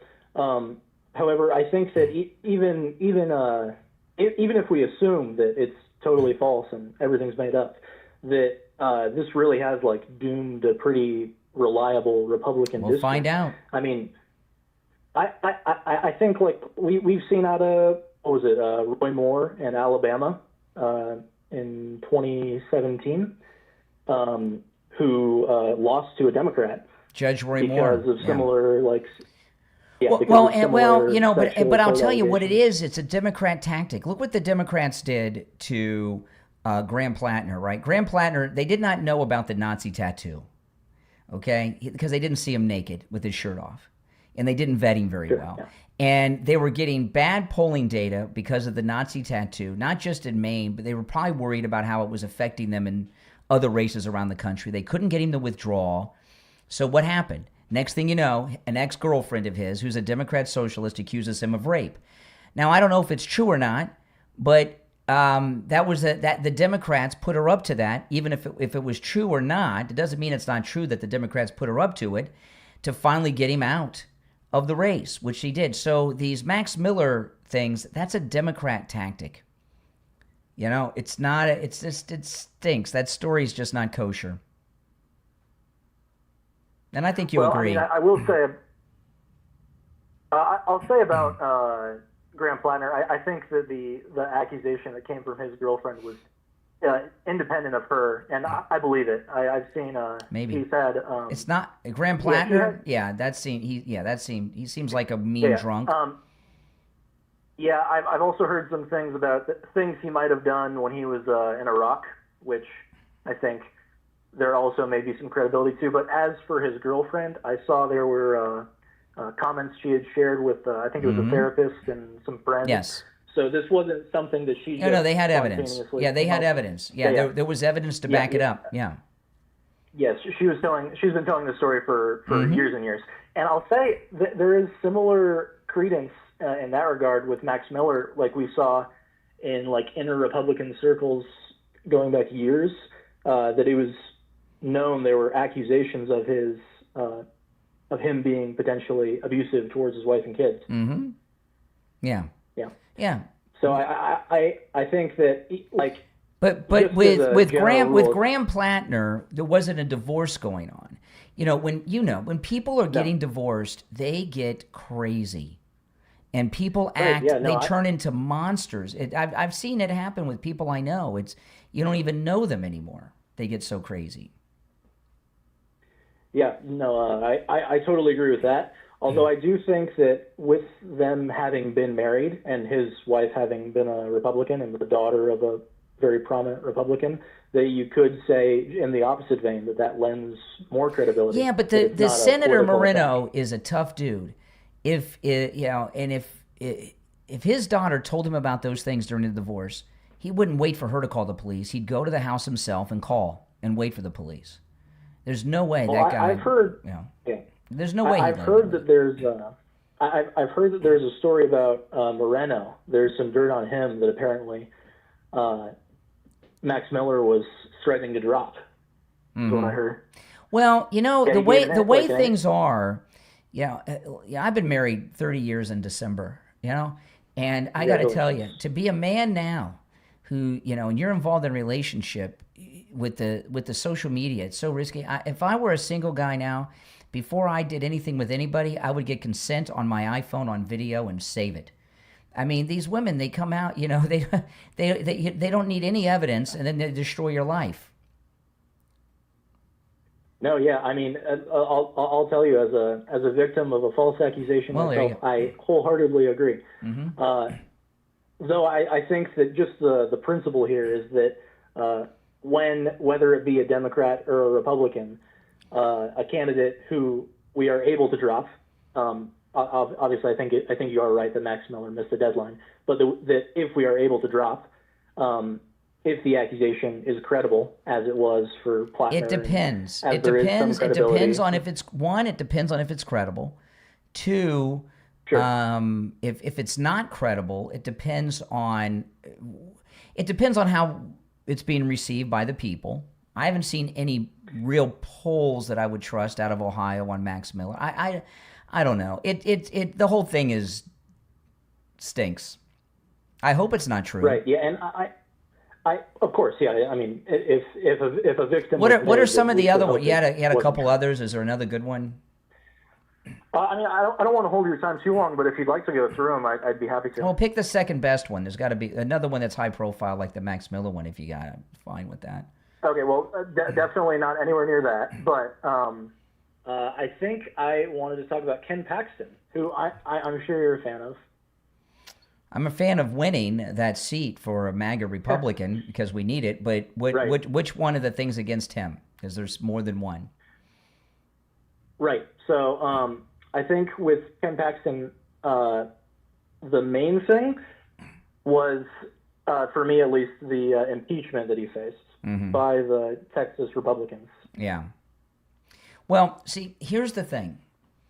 The Save America Act, I believe, is the most important piece of legislation of my lifetime, because if with the Save America Act in place, 90% of the Democrats' problems that we have from them will evaporate.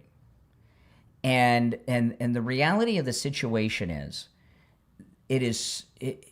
getting the Save America Act passed takes MAGA Republicans in the Congress to vote for it, in particular the Senate. It would have been passed months ago if it wasn't for Rhino Thune. And some of the things that we might write people off for in the past, we have to ignore right now. There's bigger fish to fry. Like as an example, when General Patton slapped that soldier, I mean, he was the greatest general we had at the time. The German generals were afraid of him. You know, was it the right thing to do? Would it have been the right thing to do to remove him from the army because he slapped a soldier, or because he was so needed for the war effort that you wanted to keep Patton in the game, right? And there's a similar thing with some of these candidates. That Save America Act is so important. And Ken Paxton, who is as far from perfect as anybody could be, right? I mean, his marriage fell apart. He's running around with his girlfriend in Europe. There's that case with that guy that was accused of abusing a child, and he got a hung jury, and Paxton got involved in it. I understand he's a flawed man, but we need him to get the Save America Act through, and that's so important to save the country. Yeah, I think. I mean, I know. Look, I'll say this. You know what I mean? No, right. I understand what you're saying. I think that really, though, with the major bills like the Save America Act, it really wouldn't have been hard, assuming Republicans keep a majority. Yeah. Which I think we're seeing could go either way. I think John Cornyn would have rubber stamped it, anyways. He has to break up these rhinos. These rhinos. What's important in the new Senate? We're going to maintain the Senate, but we need enough loyal senators to pick a leader that's not John Thune, that's somebody like Rick Scott, or someone who's going to do the right thing, as opposed to hide behind this filibuster thing. The guy's unbelievably incompetent. I'm shocked that he was ever selected. He's incompetent. Maybe he's the most competent if you're the ones behind him holding up the Save America Act, right? He's been doing a pretty good job. Over him with the strings. Exactly. I mean, he's been under a lot of pressure, and he's withstood it. So whoever he's working for, he's doing a good job for that. But so what I'm saying is, we have to compromise some of our principles to win the battle. And I'm not crazy about that. You know, Ken Paxton is maybe one of the worst senatorial candidates we've ever had, when you think about it, right? Right. As a Republican, I'm trying to think. Who have we had that would get the endorsement of a Republican president? He's pretty bad. What was his name? The guy from North Carolina in 2024, I forget. Oh, yeah, the one that used to be the governor that went on the he said he was walking the Appalachian Trail, but he was in South America with his girlfriend, cheating on his wife. And his name's on the tip of my tongue. I was thinking, I'm not sure if he did that, but I'm thinking of the one. Another one. Who was on like an adult website and said that he was a black Nazi or whatever. Yeah. There's, listen, we have some imperfect Republicans, but in the Senate, I don't endorse any of that. I'm a pretty straight shooting arrow of a guy and very high moral person, but that Save America Act is so properly named. It really is, because the proof of U.S. citizenship to register to vote, and proof of identification to yesterday I went and voted early here in Florida for Byron Donalds for governor, and not only did I have to show in Florida, our driver's licenses show whether or not you're a U.S. citizen. So not only do they check that, I had to match my signature. And I told the guy, I said, that signature's so many years ago, but I had they checked my signature to match it before they would give me the ballot. I mean, right. And I'm not upset and pissed off about it. I'm happy. Right. I mean, I can tell you it's definitely a different experience than what I have in California. Of course, you do need ID to register to vote, but as for the election itself, I vote in person on election day every year, but it's pretty straightforward. You head in. I forget. You just fill in your name, where you live. They check if you voted. It's crazy. You vote. It's insane. There was this. Oh, by the way, if you guys have noticed, when I'm not on the radio, I'm not in such a rush. So when you call me when I'm not on the radio, I don't have a break every 15 minutes or 12 minutes, however long it is. So I take a little long with the callers, if you're not noticed, when I'm not doing the radio show. So I'm not, you know what I mean? The radio show is very intense and fast paced, and I don't have a lot of time, and I got to be quick with everybody. But we've had a good conversation. But look, have you seen this video that James O'Keefe did this week out of Minnesota? No, I haven't. Oh my God, this is insane. He dresses up as a Muslim. And he has a bunch of his friends dress up as Muslims in Minnesota, and he goes in to vote with them. In Minnesota, not only do you not need identification, you can vouch for people that don't have ID, up to 5 people. You can go to vote, you can bring 5 people and say, hey, I'm vouching for these people. They're eligible to vote, and they get to vote.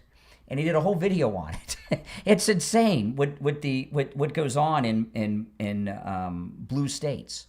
It's complete corruption. And, if we had, even when we clean things up, we're not going to win. When I say we, I mean like Republicans, MAGA. We're not going to win every election. Yes. That's fine. I just want fair and free and accurate elections. Whoever wins, wins, and we'll come back next time and try to win. It's not about us trying, but the Democrats know that their entire strategy is around no ID, no proof of citizenship, and that's it. But I would recommend, though, and the president started doing this in 2024, and vote early. I always voted on election day, but vote early now. It's important because the Democrats' entire strategy is around the early vote. So on election day, they're millions of votes ahead of us. We have to catch up and surpass them on a single day. So one of the reasons we did so well in 2024 is because the president and Laura Trump were promoting early voting. So I wouldn't wait till election day to vote. Yesterday was the last day of early voting in Florida, and I went and did it. Just in case I could get busy on Tuesday. My battery could be dead. Yeah, I mean that's fair. I'm young, so I haven't voted too much, but I just go in person for the experience, really. Look, what part of California are you in? San Diego, Southern. Oh, yeah, you called in San Diego. Specifically, I'm in a very, very Republican area. I live in a suburb. California as an example. There's no way they're going to let Steve Hilton be governor, right? Is that kind of not a chance? Not a chance. And we know that he probably would win, like Spencer Pratt. Raman conceded on election night in tears, and now she could be the mayor, and Spencer Pratt's gone. The Save America Act is so important. It really, I would say the Save America Act is the most important legislation since the slaves were freed. And I don't think that's exaggerating, because we're being held prisoner by Democrat corruption in this country. Right? Well, listen, San Diego, I appreciate the call. Yeah. I've always wanted to visit San Diego. San Diego is one of about 2 cities. I've never been to San Francisco or San Diego.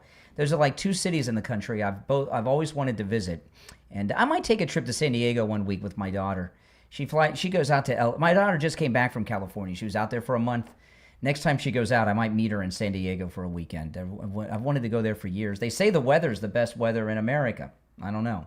I think the climate best in the world, I'd say. I've been to Barcelona in Spain. Mm-hmm. That is probably the closest it gets. I think that we get it good here. Oh yeah. All right. Take care, San Diego. Yeah. I tell you, in Florida, it's so hot right now. My front lawn is about to burst into flames, just spontaneously combust. It's been so hot, even with the rains. It's been so hot. It rained this morning. My lawn will probably be dry by the time I go back outside. If you're on hold, stand by. And like I was talking about with the caller earlier, when I'm on the radio during the week in the mornings, I have to be very fast-paced. When I'm doing the podcast in the afternoon or these morning live streams on the weekends, I spend more time with the callers, And the reason I'm so short with you guys oftentimes is because I have such a busy schedule on the morning radio show, all right? And I think we've had some pretty good conversations so far on the program, no doubt. You're on the air. What's your name? Where are you calling from?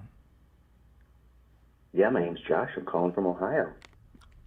The tone of your voice is, sounds a bit strange. What the fuck does that have to do with anything? Already, see what I mean? Why do you have to use profanity? This is a serious place. We're talking about the issues facing us, and you're just dropping F-bombs? Really? Do you consider yourself a gentleman? Why are you lying to everyone, Brian?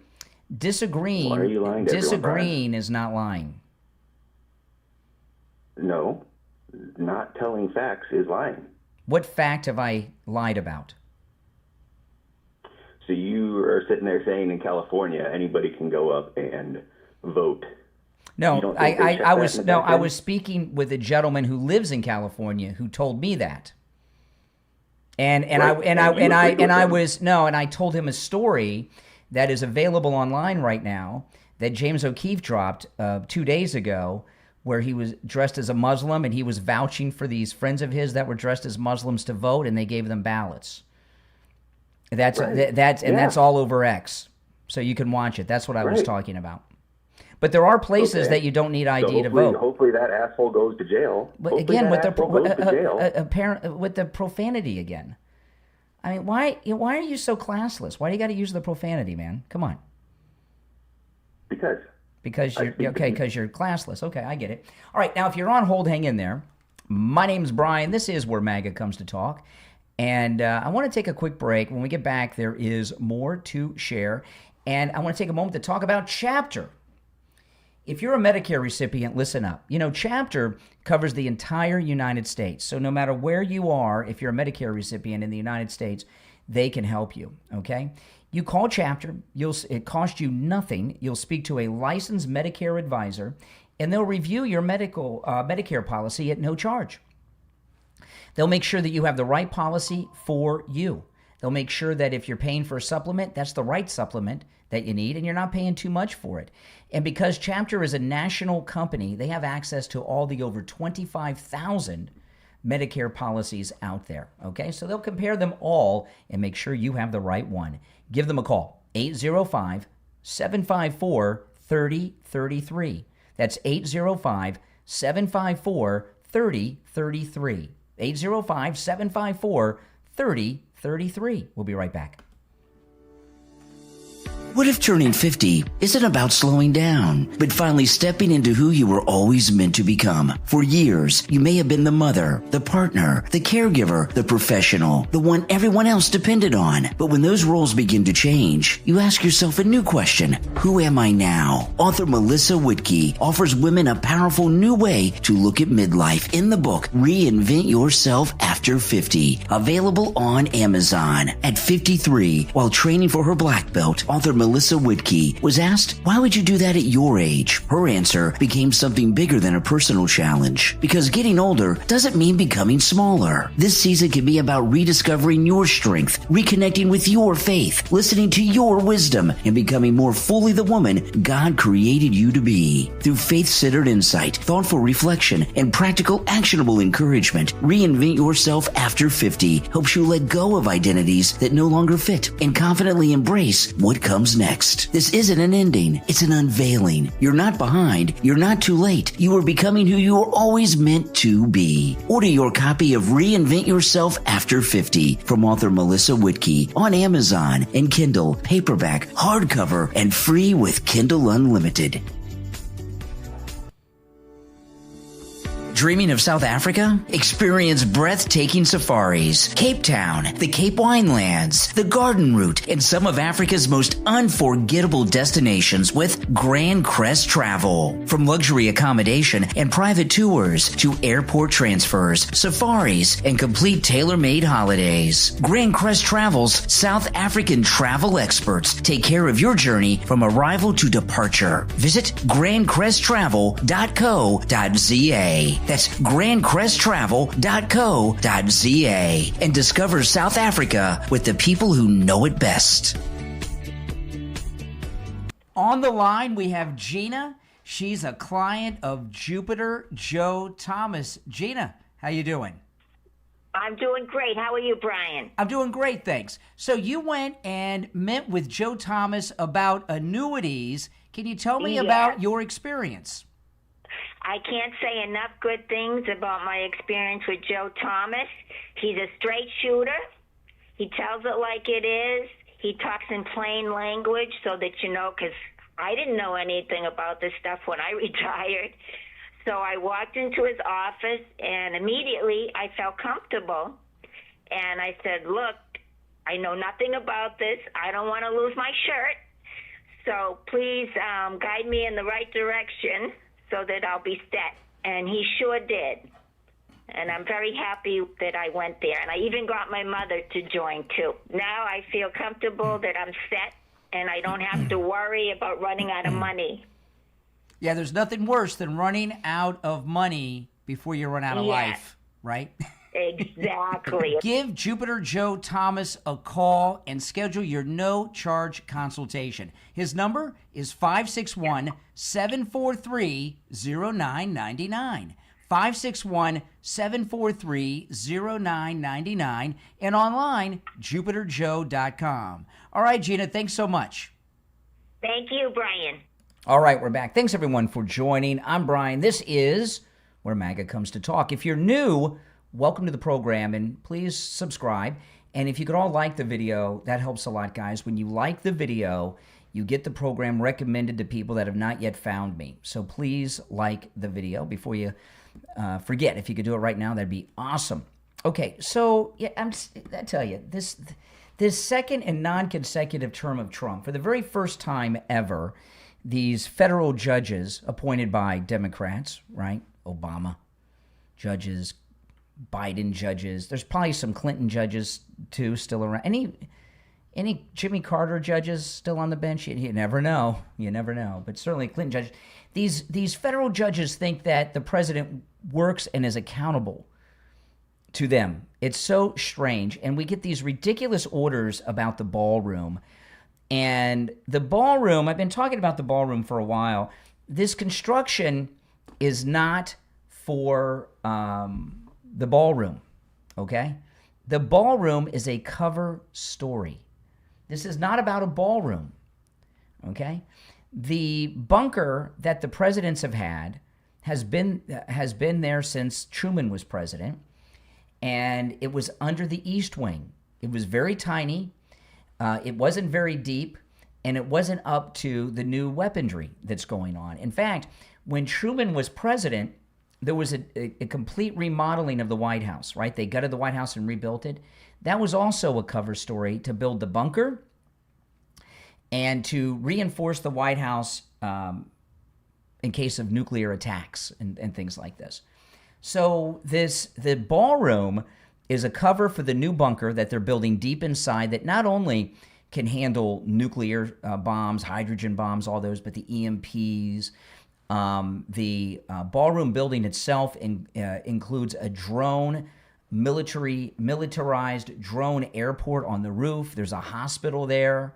The reason it's so large, larger than the White House itself, is because they want to be able to run the entire government in time of war from that. And everybody knows this. And, you know, the partisanship of the and militancy of these Democrats, it never, ever ceases to amaze me. Now, there was some really good news. One of the vandals of D.C. was busted. The woman who and she was kind enough to film herself, defaced the World War II memorial, has been arrested. A 41-year-old Kentucky woman live streamed herself spray painting the National World War II memorial on the National Mall and dumping soap into its fountains. Then she posted a video on Facebook for everyone to see. And the video, I mean, this is a crazy woman. She's been If I were to die arrested. tomorrow, I'd want everyone suffering from memory loss I to love know these about ads, this don't honey you? recipe. Aren't they It great? might sound Watch, we're going to get two. Watch what VapoRub does to your brain. Yes. So I was watching YouTube. Yeah, a I'd few like to weeks know, back, what does and I VapoRub came do? across this. Oh. Okay, we'll get to the ad here. Okay, through the ad. Okay, here, and she filmed herself committing the crime. Oh, nobody even cares. Look, nobody cares. Why doesn't anybody care? This is unreal. I can hang aside.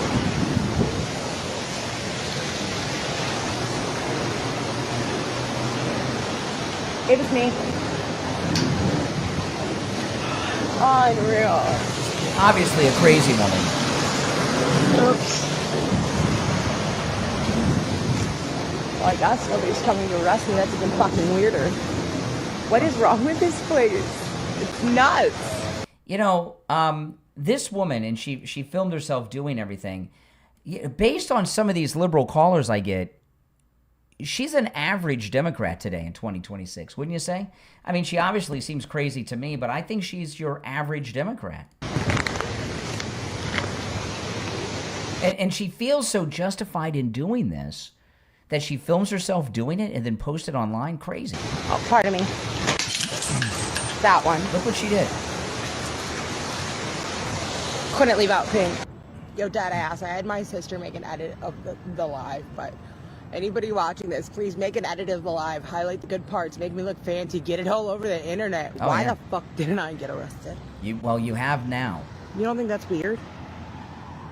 We have 100 million different police departments, and they've been up my ass since I got here. I got a ticket for having a hammock, and then a second ticket for hanging it in a tree. You guys have seen those things. You've seen the U.S. Marshals deny me information, stop writing things. Well, they got her now.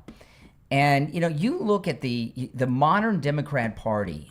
The modern Democrat Party is filled with mental patients and just evil people. I mean, there's just, you know, of course, I'm not a Democrat, you know, but, and Democrats have never been good people. I mean, that goes without saying. The Democrats have always been bad people. I mean, that's just the way it is, okay? But what's left of the Democrat Party, right? There's not too much left of it. So many people have been magatized. So many people have been red-pilled, right? That all the Democrats have left are people like her and Luigi, you know, the nutcase that's on trial right now. There are not normal people joining the Democrat Party anymore. All they have are weirdos, freaks, geeks, losers, and mental patients like her. And thankfully, she was arrested. And what kind of, you know? And of course, the video is going to be an evidence against her. I mean, here's video of her actually doing it. I mean, look at this. You know, there's some things that are just beyond the pale. They really truly are, and that's one of them. Now, I wanted to. I don't know if I can find this. Hold on. Where is that video? Hold on a second here. I wanted to play you. There was a video I wanted to play. I've been having a lot of trouble with X the last couple days. I don't know if any of you have been having trouble with X. Now, is this the one? Okay, yeah, this is the one. You know, this here, see, what the Democrats are all about is false narratives, right?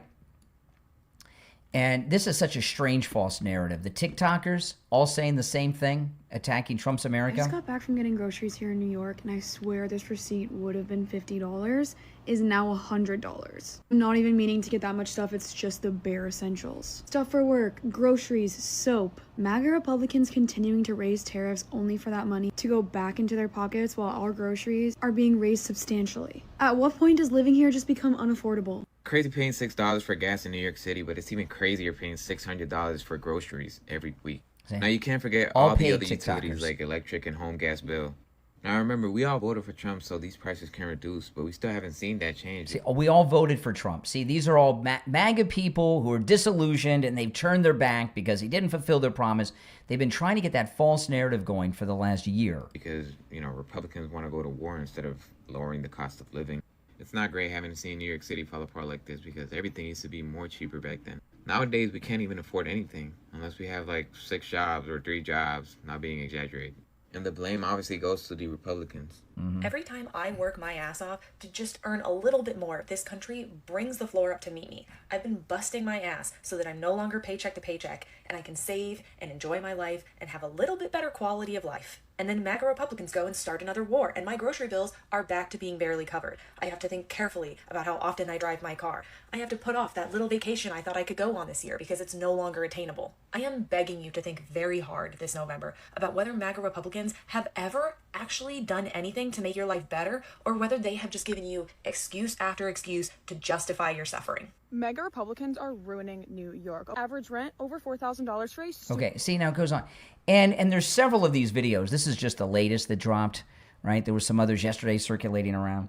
And see, what's going on here is this is what they used to do to the people on the national news and in the newspapers. They used to pay the newspaper people and the news people to share their repetitious rhetoric, but the news is now coming from the new media, right? Influencers. So they've given up buying off the mainstream media people because they're not influential anymore. So now they're trying to buy off TikTokers and people like that to get their rhetoric. And I'm glad this was exposed and went viral over the last couple days because you see it even with the callers. You know, I talk about seminar callers that call in, oh, I voted for Trump 3 times, and this is not what I voted for. You got the same thing here. These are seminar TikTokers. All right, let's go. You're on the air. What's your name? Where are you calling from? Hey, Brian, good morning. It's JJ from Mass. Hey, JJ, what's up? That, the video you just showed there of these 4 people, in the past it was sort of the 3 network. It was the 3-card Monty of the networks that did all the shake and bake, all the misdirection, perception crap, and now they've moved it to the 4-card Monty to the they've moved it to social media. I mean everything. It's just everything is misdirection and a lie. Yes. It comes from so many people, and it's very frustrating for good, honest people who just want to see something and believe it. You have to be, you have to be like an expert in psychology and manipulation just to get maybe half of the damn stories correct. 'Cause exactly. It's just gotten crazy, and I know I heard somebody earlier in the show talking about the Shia 12. Islam just upsets me to a great extent. It's sort of like, in business, when something works, it's copied. If it's legal, even if it's illegal, something that's illegal, if it's good, in other words, they can get away with the crime, it grows. Like NGOs, those grew big time. And to me, Shia, this Shia 12 thing, I don't know, Brian, where have we heard this 12 number before? I don't know, geez. Jesus had 12 disciples. Yeah. So 550 years plus later, all of a sudden, to me, Muhammad was a friggin' production. He hired a bunch of writers, and they basically just copied Christianity. And they changed some of the symbols. It's an Al Sharpton, Jesse Jackson, type of a grift. They just copied it because it worked. At the time, Christianity was, it was. Well, this is part of what they're doing. All right, we're being taken over in a very different way, in the Trojan horse manner. We're being slowly boiled. All right, by the Muslims. Okay, that are looking to bring us down. And one of the things I didn't want to get sidetracked with that guy when he called about the Shia 12. They want us to now get into a debate. Well, you don't have to worry about these Muslims. Just worry about these Muslims. Yeah, you understand what I mean? Yeah.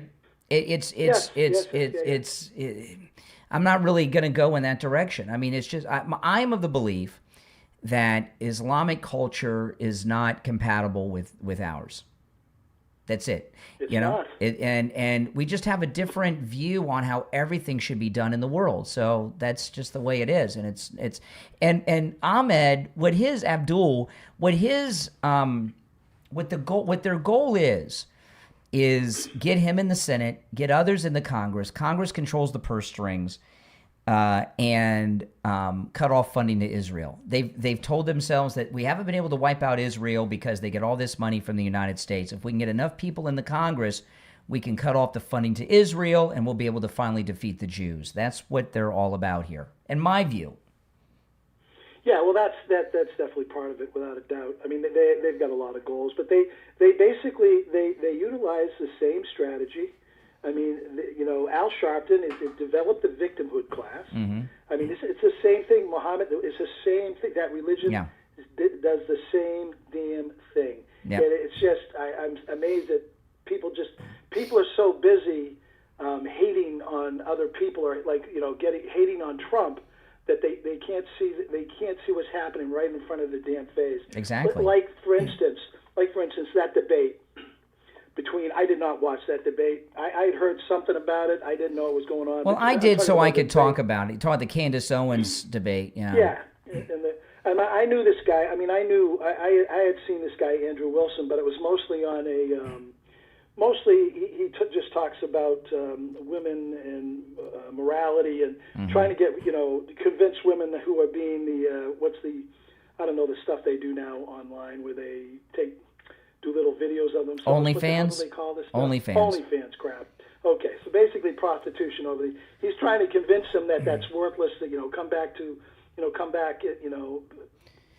humanity. Well, I'll tell you this OnlyFans thing. A lot of these guys, like Michael Knowles and everything, they like to do these shows where they're talking to these OnlyFans models, trying to convince them. I always find it kind of creepy, like it's an excuse just for them to be in the room with them. Yeah, do you understand what I mean? It It doesn't. I'm sorry, and it's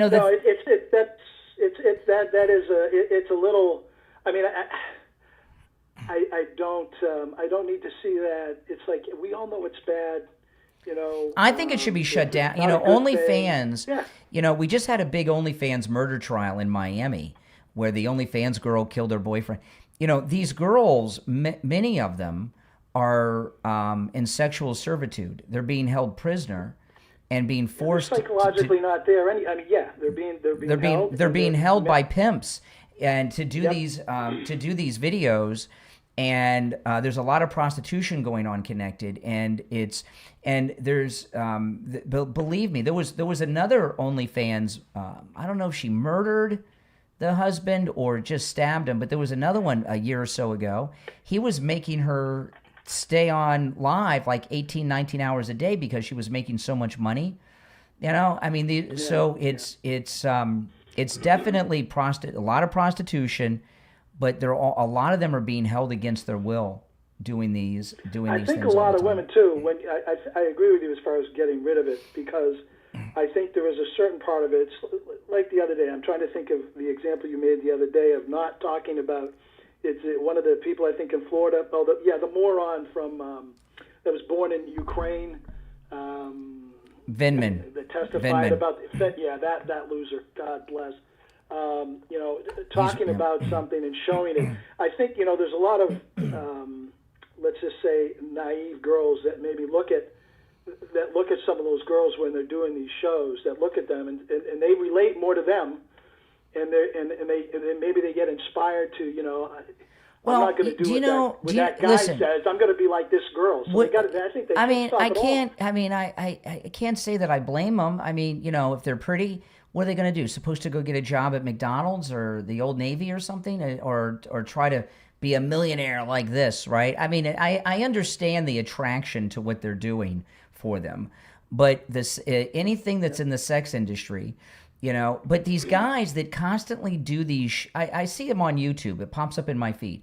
These guys that sit around in a studio with 4 or 5 OnlyFans girls that are barely dressed and ask them basic questions like, how many states are there? How many branches? And then they laugh. And then they do this moral thing where they're trying to talk them out of it. They just want to be there close to the girls with their boobs hanging out in front of them. They're perverts.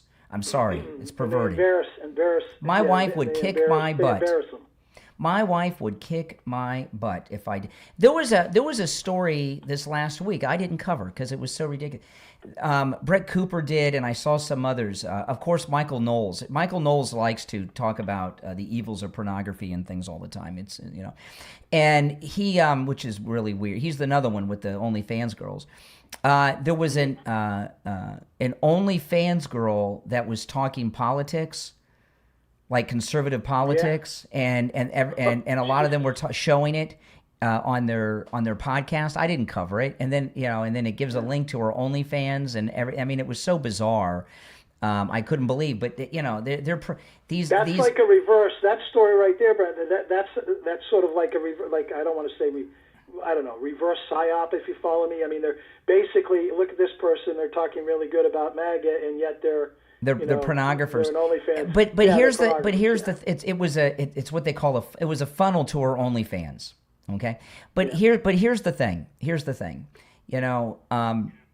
These guys talking about certain things does promote them, and that but back to the thing with Andrew Wilson and Candace Owens. I talked about this at the beginning of the show. I don't want to hear anybody try to tell me that Candace Owens did not win that debate. She was paid a minimum of $300,000. Maybe she asked for $500,000 to do the debate. Andrew Wilson offered her $300,000. So we know for a fact that, and this has been reported widely. This is not a secret.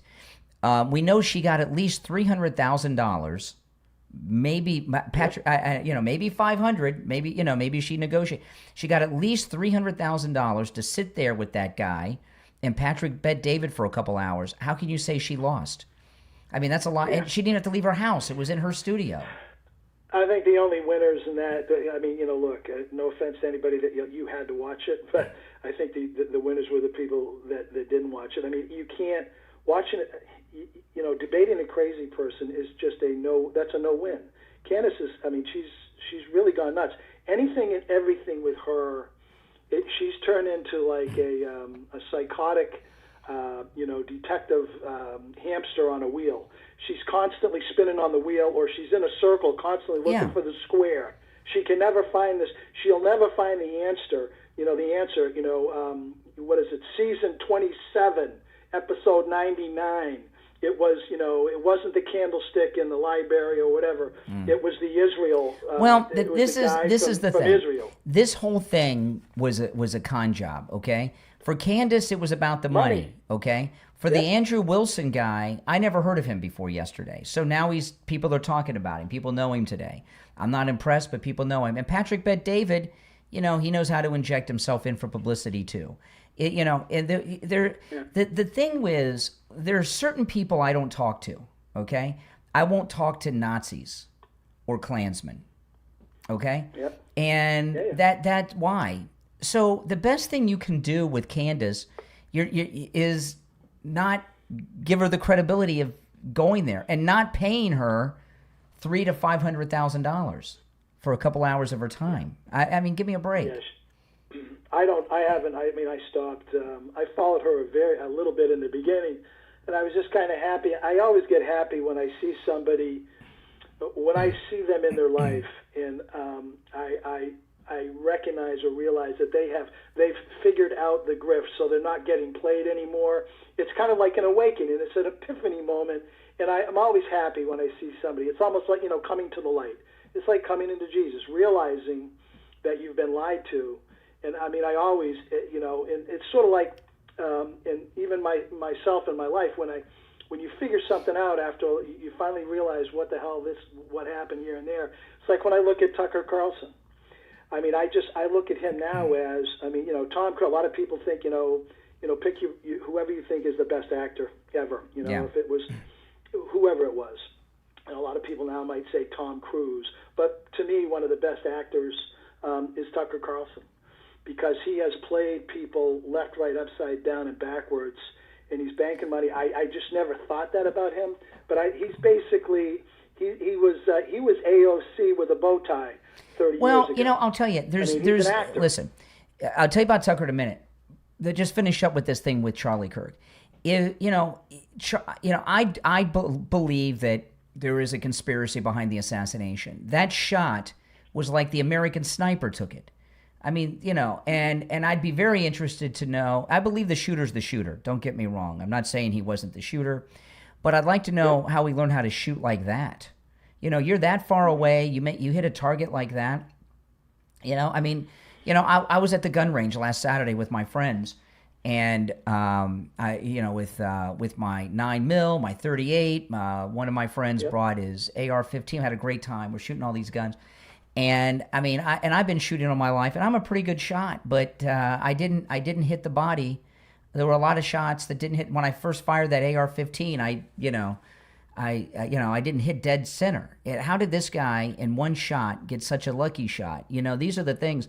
This was just that was such a fake publicity stunt. Now Tucker, this is what's going on with.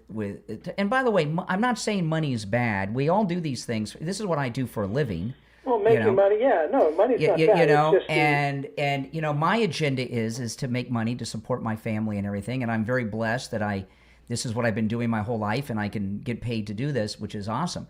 But the thing with Tucker, I believe Tucker is CIA, just like Daddy, and what he's doing is a CIA tactic. It's causing division and influencing elections, and he's caused a lot of division inside the conservative movement. He's put together a group. He's got Marjorie Taylor Greene and others that have joined his posse, and they're starting a third party to impact elections. And they will likely have candidates, maybe even running for president in certain states, to try to take votes away from a MAGA Republican in certain states. It's a total CIA. A lot of money and and there is a lot of money in there's a lot of ways for people to pay you off in politics legally. It's one of the biggest legal rip-off. I'll tell you one way they do it. One way they do it is through their books. Who buys and reads all these books? Like Trey Gowdy, he has a new mystery out. Who gives a crap about Trey Gowdy's murder mystery novel that they're promoting on Fox? You know, one of the ways they pay them off is they do mass buyings of their books. Yeah, it just I tell you what, with Tucker, I was I knew his dad. I mean, didn't know his dad personally, but I knew the story of his father in the CIA, and I always put a little bit. I just put a little bit of weight on the fact that was the case, that there was a possibility that maybe he was connected somehow, but maybe his father was like. Well, this is what I would. Trying to keep him out of it. This is what I recommend you guys do. Brian, I believe that. Go ahead. Okay, I believe that theory. I mean, if I was 50-50 on it before, if I was 20% 80, I'm like 95+% that he's CIA. I believe it in my heart. With the group he's putting together. And I want to Joe Kent as an example, who comes from intelligence, exactly. right? Hold on a second here. Who knows how it works. When you're done watching me, look up everybody. When you're done watching me, look up the interview that Brian Lamb is he's passed away, but he was the founder of C-SPAN. And he was one of the best interviewers ever. He did an interview with Tucker Carlson's dad, okay? And you watch that interview, knowing that his dad was in the CIA. Even Tucker says that now. And you will hear that interview with a whole new lens. And when Tucker's dad, the Brian Lamb interview with Tucker Carlson's father, look it up online. It's online. I've watched it. And keep in mind that his dad's in the CIA. And when Tucker's dad, I couldn't believe Tucker's dad got Monica Lewinsky her book deal. And he was telling Brian Lamb, well, of course, no one knew when he did that at the time, no one knew he was a CIA guy. Now, knowing that tells us everything we need to know about Monica A lot Lewinsky more. and the Sure as hell impeachment. does. It was a deep state op. And what I'm really curious about is so that to me is a confirmation that the intelligence community was working to bring down Clinton with the Lewinsky scandal. So at what point did the Clintons become a part of the deep state, which they obviously have been since the Trump era? I mean, it's really fascinating what they do. Yes. And you remember when Tucker did the interview with Putin? That was it. I mean, yeah. Putin pointed. You know, Putin just kind of smiled at him. It almost was like, you know, I know who you are. You know, I mean, that's the feeling I got when he did that interview. He just that little smile from Putin. I'm like, you know, it was like two rats eating cheese. Yeah, Putin said you tried to join the CIA, but you couldn't. They didn't take you. But Tucker Carlson is a CIA guy. And that's why he's so active over there in the Middle East. It does not mean that he's not getting paid lots of money by Qatar and everything. He's an undercover, but what he's doing with this third party is textbook CIA. It's textbook. And there's money. There was a lot of money in the divide and conquer business. That's what. I mean, our country, I mean, I look back at the history of our country where we were, you know, maybe 1% corrupt and 99% hardworking, you know, God-fearing Americans. And then it just kept growing. I think, you know, maybe, you know, during World War II, we might have been 595. But after World War II, it just started to grow and grow and grow. And I believe when Trump came in, we were at about a 90% corrupt as far as the government goes, 90% corrupt, 10% people just treading water. And everybody, you know, the thing is, after World War II, things were, in a manner of speaking, it was paradise. And people were so happy with their lives, they were living their lives in their own box. Yeah. They didn't have to worry about politics. We just kind of ignored it because you could earn a living, raise a family, go on vacation, have the car, do all the, you know, go out to eat dinner. It was just a beautiful, beautiful time. And then while that was going on, all the rats got on the boat. And then they just made the government bigger and bigger and bigger and more corrupt. And Trump came in, and he's just opened everybody's eyes.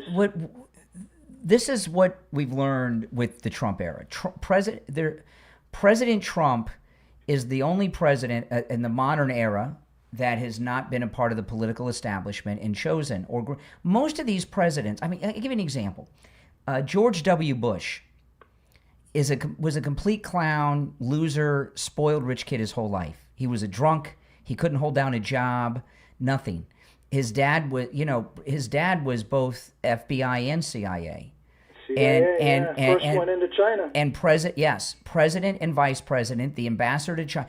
And his father, Bush 41, the father was in Dallas the day that Kennedy was shot with the FBI. Okay, you know, and you think that this bumbling idiot who spent his life drunk, his wife, Mrs. Bush killed someone, you know, in a car accident when, you know, and he ended up being that's deep state. So most of these presidents, they're either groomed or under their control. And President Trump, the deep state, didn't have him under their control. And the one, you know, like if I were talking the president, I wouldn't expect him to give an answer to this because I don't think he could reveal this. But the President Trump, there's two things he did that turned them against him. One, and they both involve Comey. One is when Comey went to him with the Russian dossier to try to blackmail him, and he said, "Get the hell out of here." That's when it really began. The war against Trump really began then. And then when he fired Comey. They will never let him go after firing Comey. And that's it. I mean, the FBI is the secret government, and they'll never leave him alone because of that. Yeah, they made him a deal that he couldn't refuse. Trump looked at him and said, "Get the hell out." That's not, you know, even in the mob in New York, there was, you know, they tried to go after Trump. They tried to get him to, you know, and he just was like, you know, he's like, no, he just rebuffed all of it. And because he's a moral guy, which, you know, and I remember when he first came down the escalator, I thought that this Studio 54 Playboy thing was real. And I thought, oh, well, he's probably got an island in the Bahamas with a bunch of Victoria's Secret models living there, right? And I was very surprised to learn that he's a teetotaler. He's, no immorality in his life, and no skeletons. To be who he is, as rich as he is, with that celebrity and fame his whole life, and to be such a squeaky clean Marine is unheard of. But, this thing we were talking about with Monica Lewinsky and Tucker Carlson's CIA dad and Bill Clinton, the Clintons did something, and they used Lewinsky to get control of him, and Hillary, obviously. Exactly. Yeah. No, it is a, there's just so much intrigue and shadows and curtains and so forth in our government. I'm not gonna. It used to be depressing for me because I would see things and be like, why can nobody else see this? And I'm going back to back when I managed money. I saw what they were doing with regard to the world economy. I mean, I traded stocks in Asia. I traded stocks all over the world, and I saw what they were doing, and I was just. But my, I was a money manager, not a morality manager. I knew what was going to happen, and I couldn't believe that it was going on, and they're going to have to learn to code stuff. I just, these people, they didn't then. They didn't care about the American people. They cared, like the Democrats and the communists do now. They care more about the world than our own. We've got to be the that shining light. Well, I give you an example of something that shows you the deep state of war. Okay, a couple weeks ago with the Fauci hearings, you don't hear me talking about that too much because, well, I like to talk about things that are in the news today, not things, and back then. But there's one thing about the entire Fauci era that I find fascinating, and I haven't heard anybody do an exploration into this.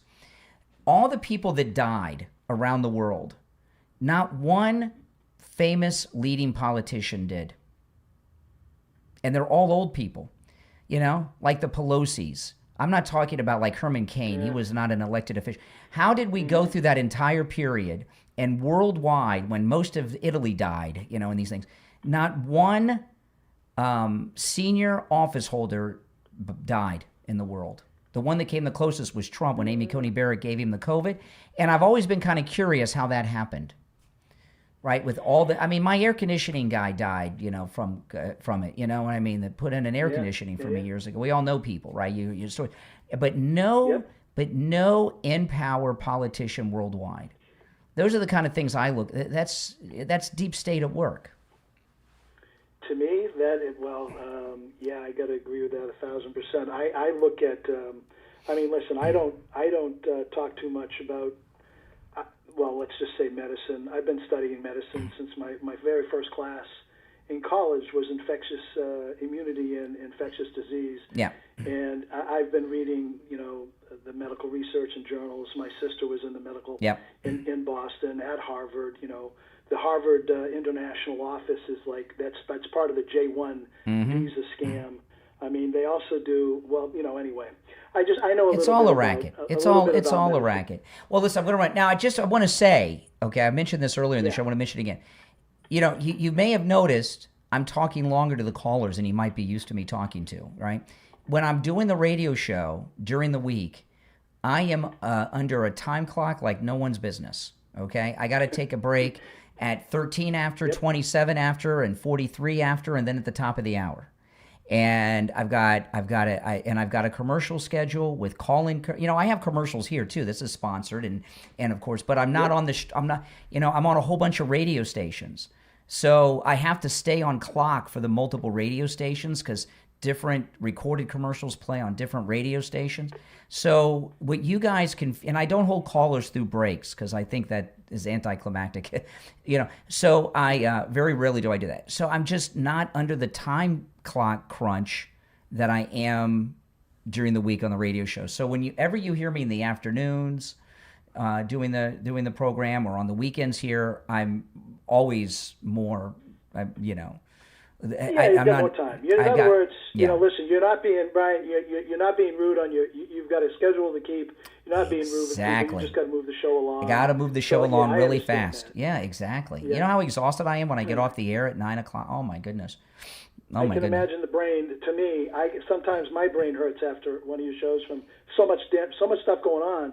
Anyway, listen. Have a great weekend. Yep. Enjoy. All right. Enjoy. I hope your lawn doesn't burst into flames. Oh, my goodness. Me too. All right. You take care. You take care. All right. Now, listen, I am going to take a break, though. If you're on hold, stand by. If you'd like to call in, please do. The number's toll free, 888-465-2631. 888-465-2631. We'll be right back. On the line, we have Steve. He is a listener and client of Jupiter Joe Thomas. He took my advice. He went to see Joe Thomas, took advantage of that no-charge consultation. Steve, welcome to the program.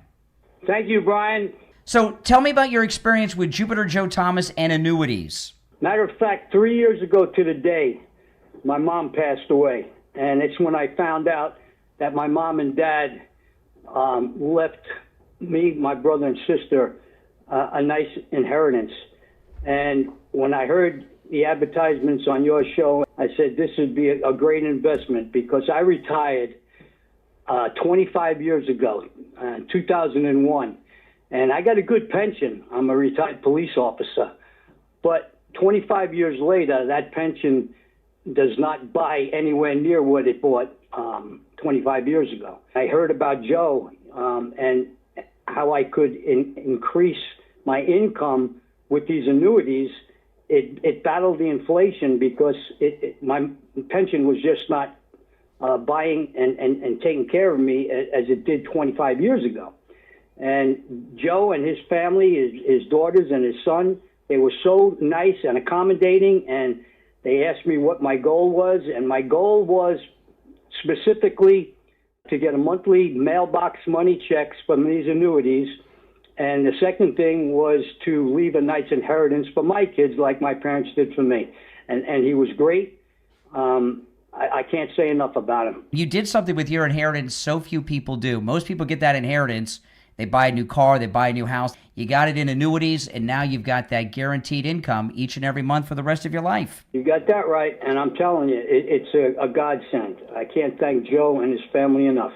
Well, listen, give Jupiter Joe Thomas a call. Take advantage of that no-charge consultation, just like Steve did. 561-743-0999. 561-743-0999. And online, jupiterjoe.com. On the line is Jamie Levac from Swift Tax. You know, Jamie, a lot of people haven't filed their taxes in years and years. And every time the mailman comes by, they're afraid that they're going to get that certified letter. And then there's a lot of people out there that already have judgments from the IRS that they owe money, a lot of money, from past years. But those people, neither of them have anything to worry about because you can help them out, right? Of course, Brian. If you're out there and you've recently received a CP 2000 or any letter from the IRS and it looks like another language to you, give me a call. I'm more than happy to help you out, walk you through the process, and show you how we can not only save you money, but stop stressing about the IRS. The IRS can induce a lot of stress, and I'm here to help you out and take that worry off of your shoulder at the end of the day. There's nothing I can't help you with, whether you owe money, whether you've gotten a notice recently and you really don't know how to go about it, whether you have years that are unfiled and you don't have transcripts or copies of any of those IRS documentation, give me a call. There's nothing I can't help you with.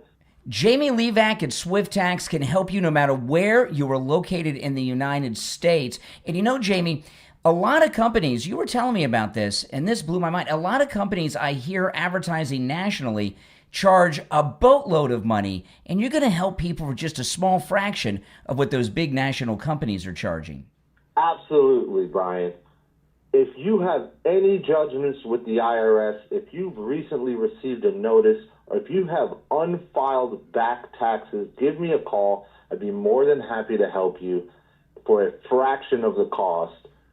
Call me now, Jamie Levac at Swift Tax, 954-773-1587.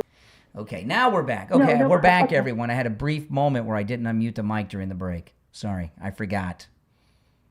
You know, it's a funny thing. I do that during the week sometimes, and when I'm on the radio, oh boy, my phone blows up.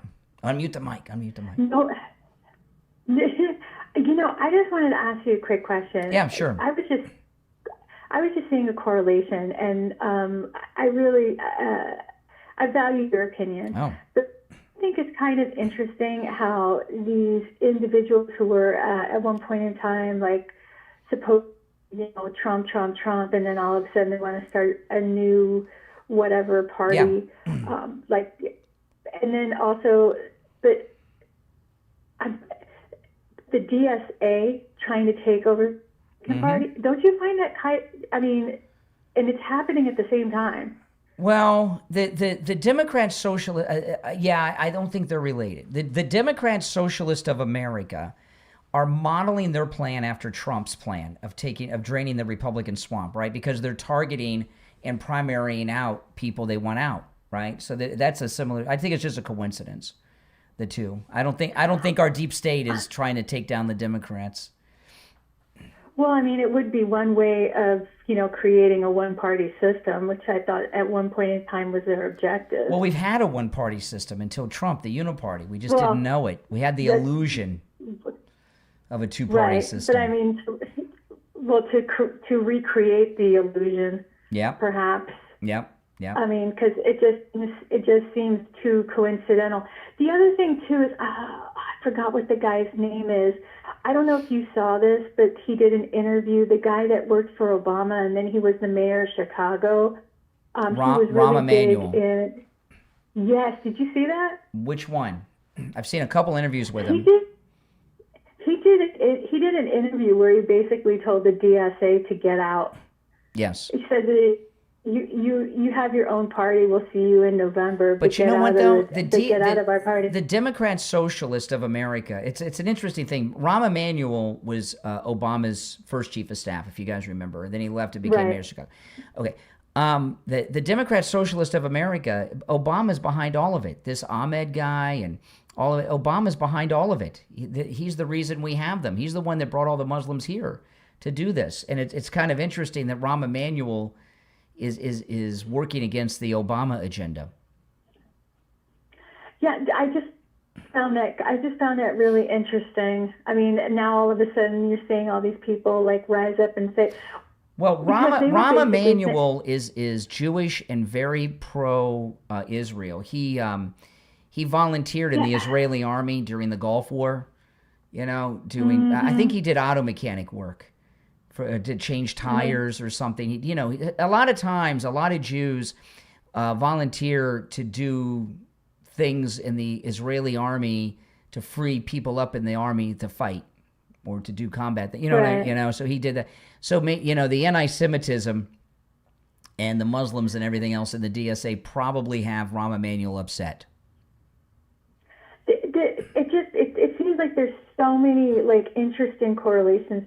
You know, the quote unquote two parties where they're like, I mean, you've got typically Jewish individuals would vote Democrat, but yet you've got the DSA who are anti-Israel, both within the same party, and then you've got the Republicans who, you know, all of this, you know, rhinos, and then all of these individuals who call themselves conservative Republicans who are trying to start another party because they're upset with Trump. It just seems, you know, too much of a coincidence. Well, Tucker was never with Trump. He was always anti-Trump. No, you're exactly, and I think the underlining component of the DSA always in our party. Yeah. Yeah. So, I mean, so now it seems that like that pimple is, you know, being, you know, developed and is ready to pop in regards to both sides.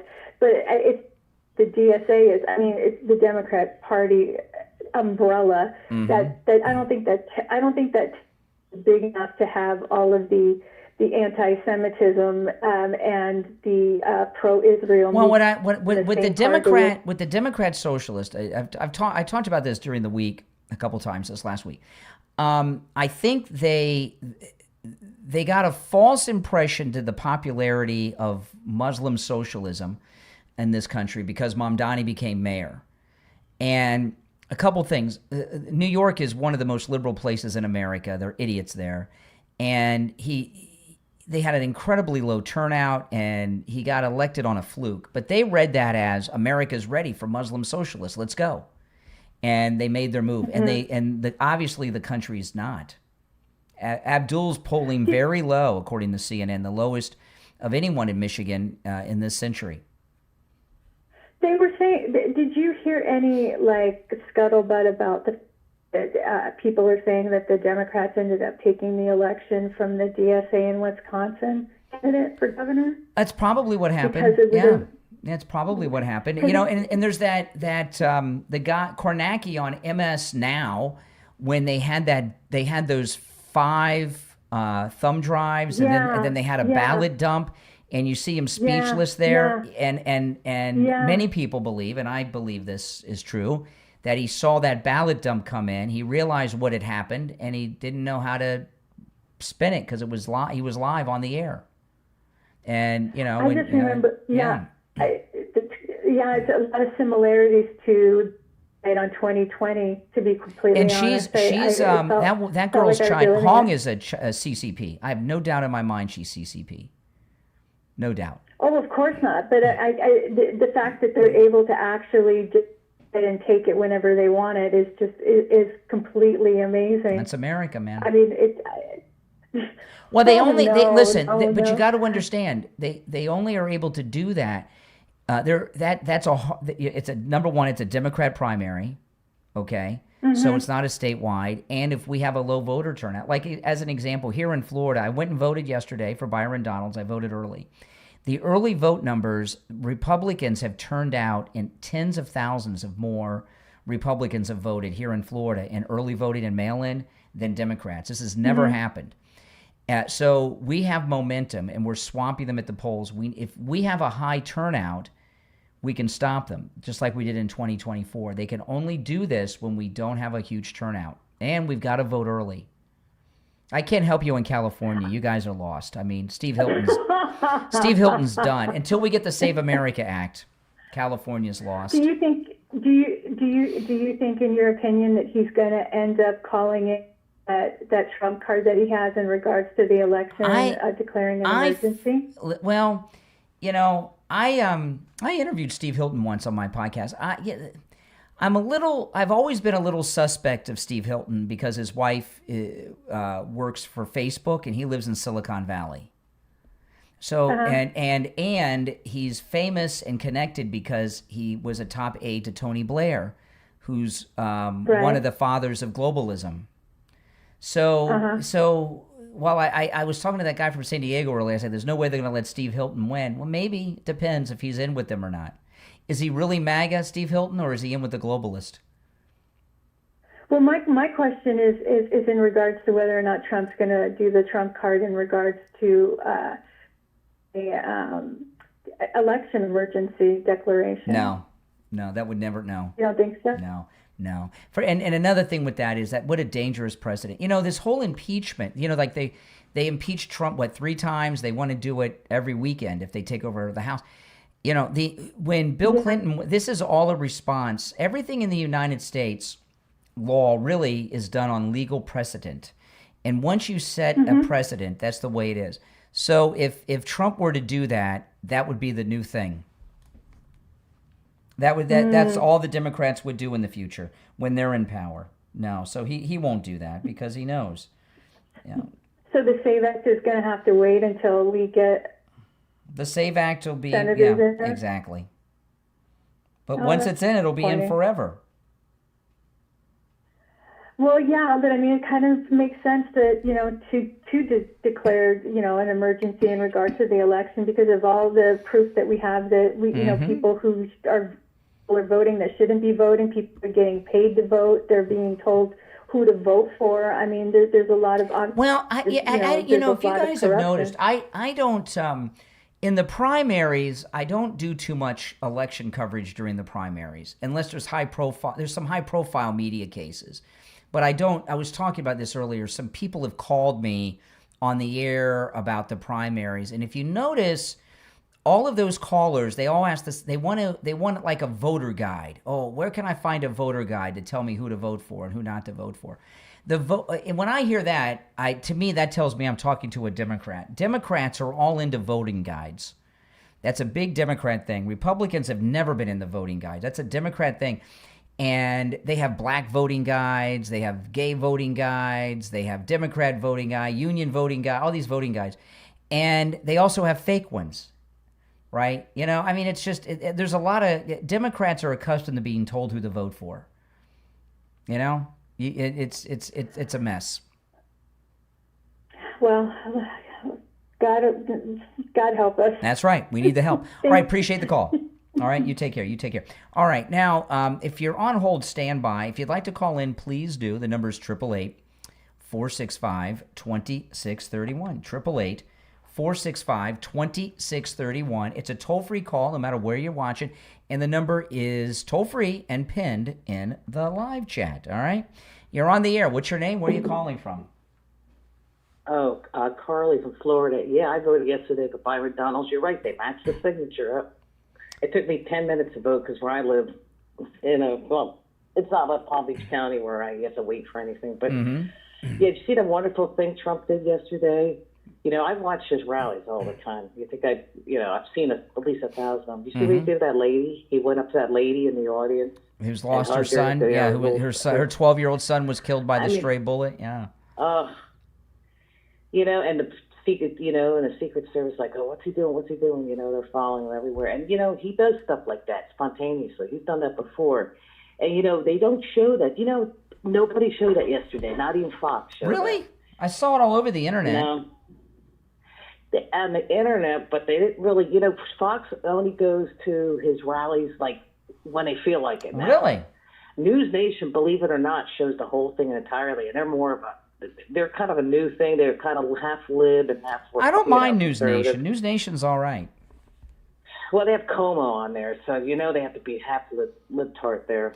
Well, Katie Pavlich is on News Nation. I like Katie Pavlich. Well, I think she could get a deal. They picked her because they're trying to, they're new. They're like Newsmax. They're trying to get both audience coming in.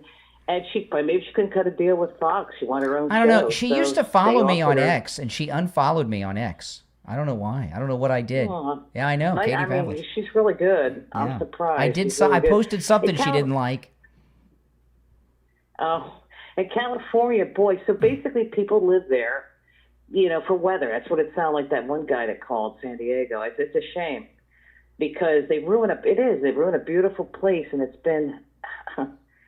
been Democratic for I don't know how long.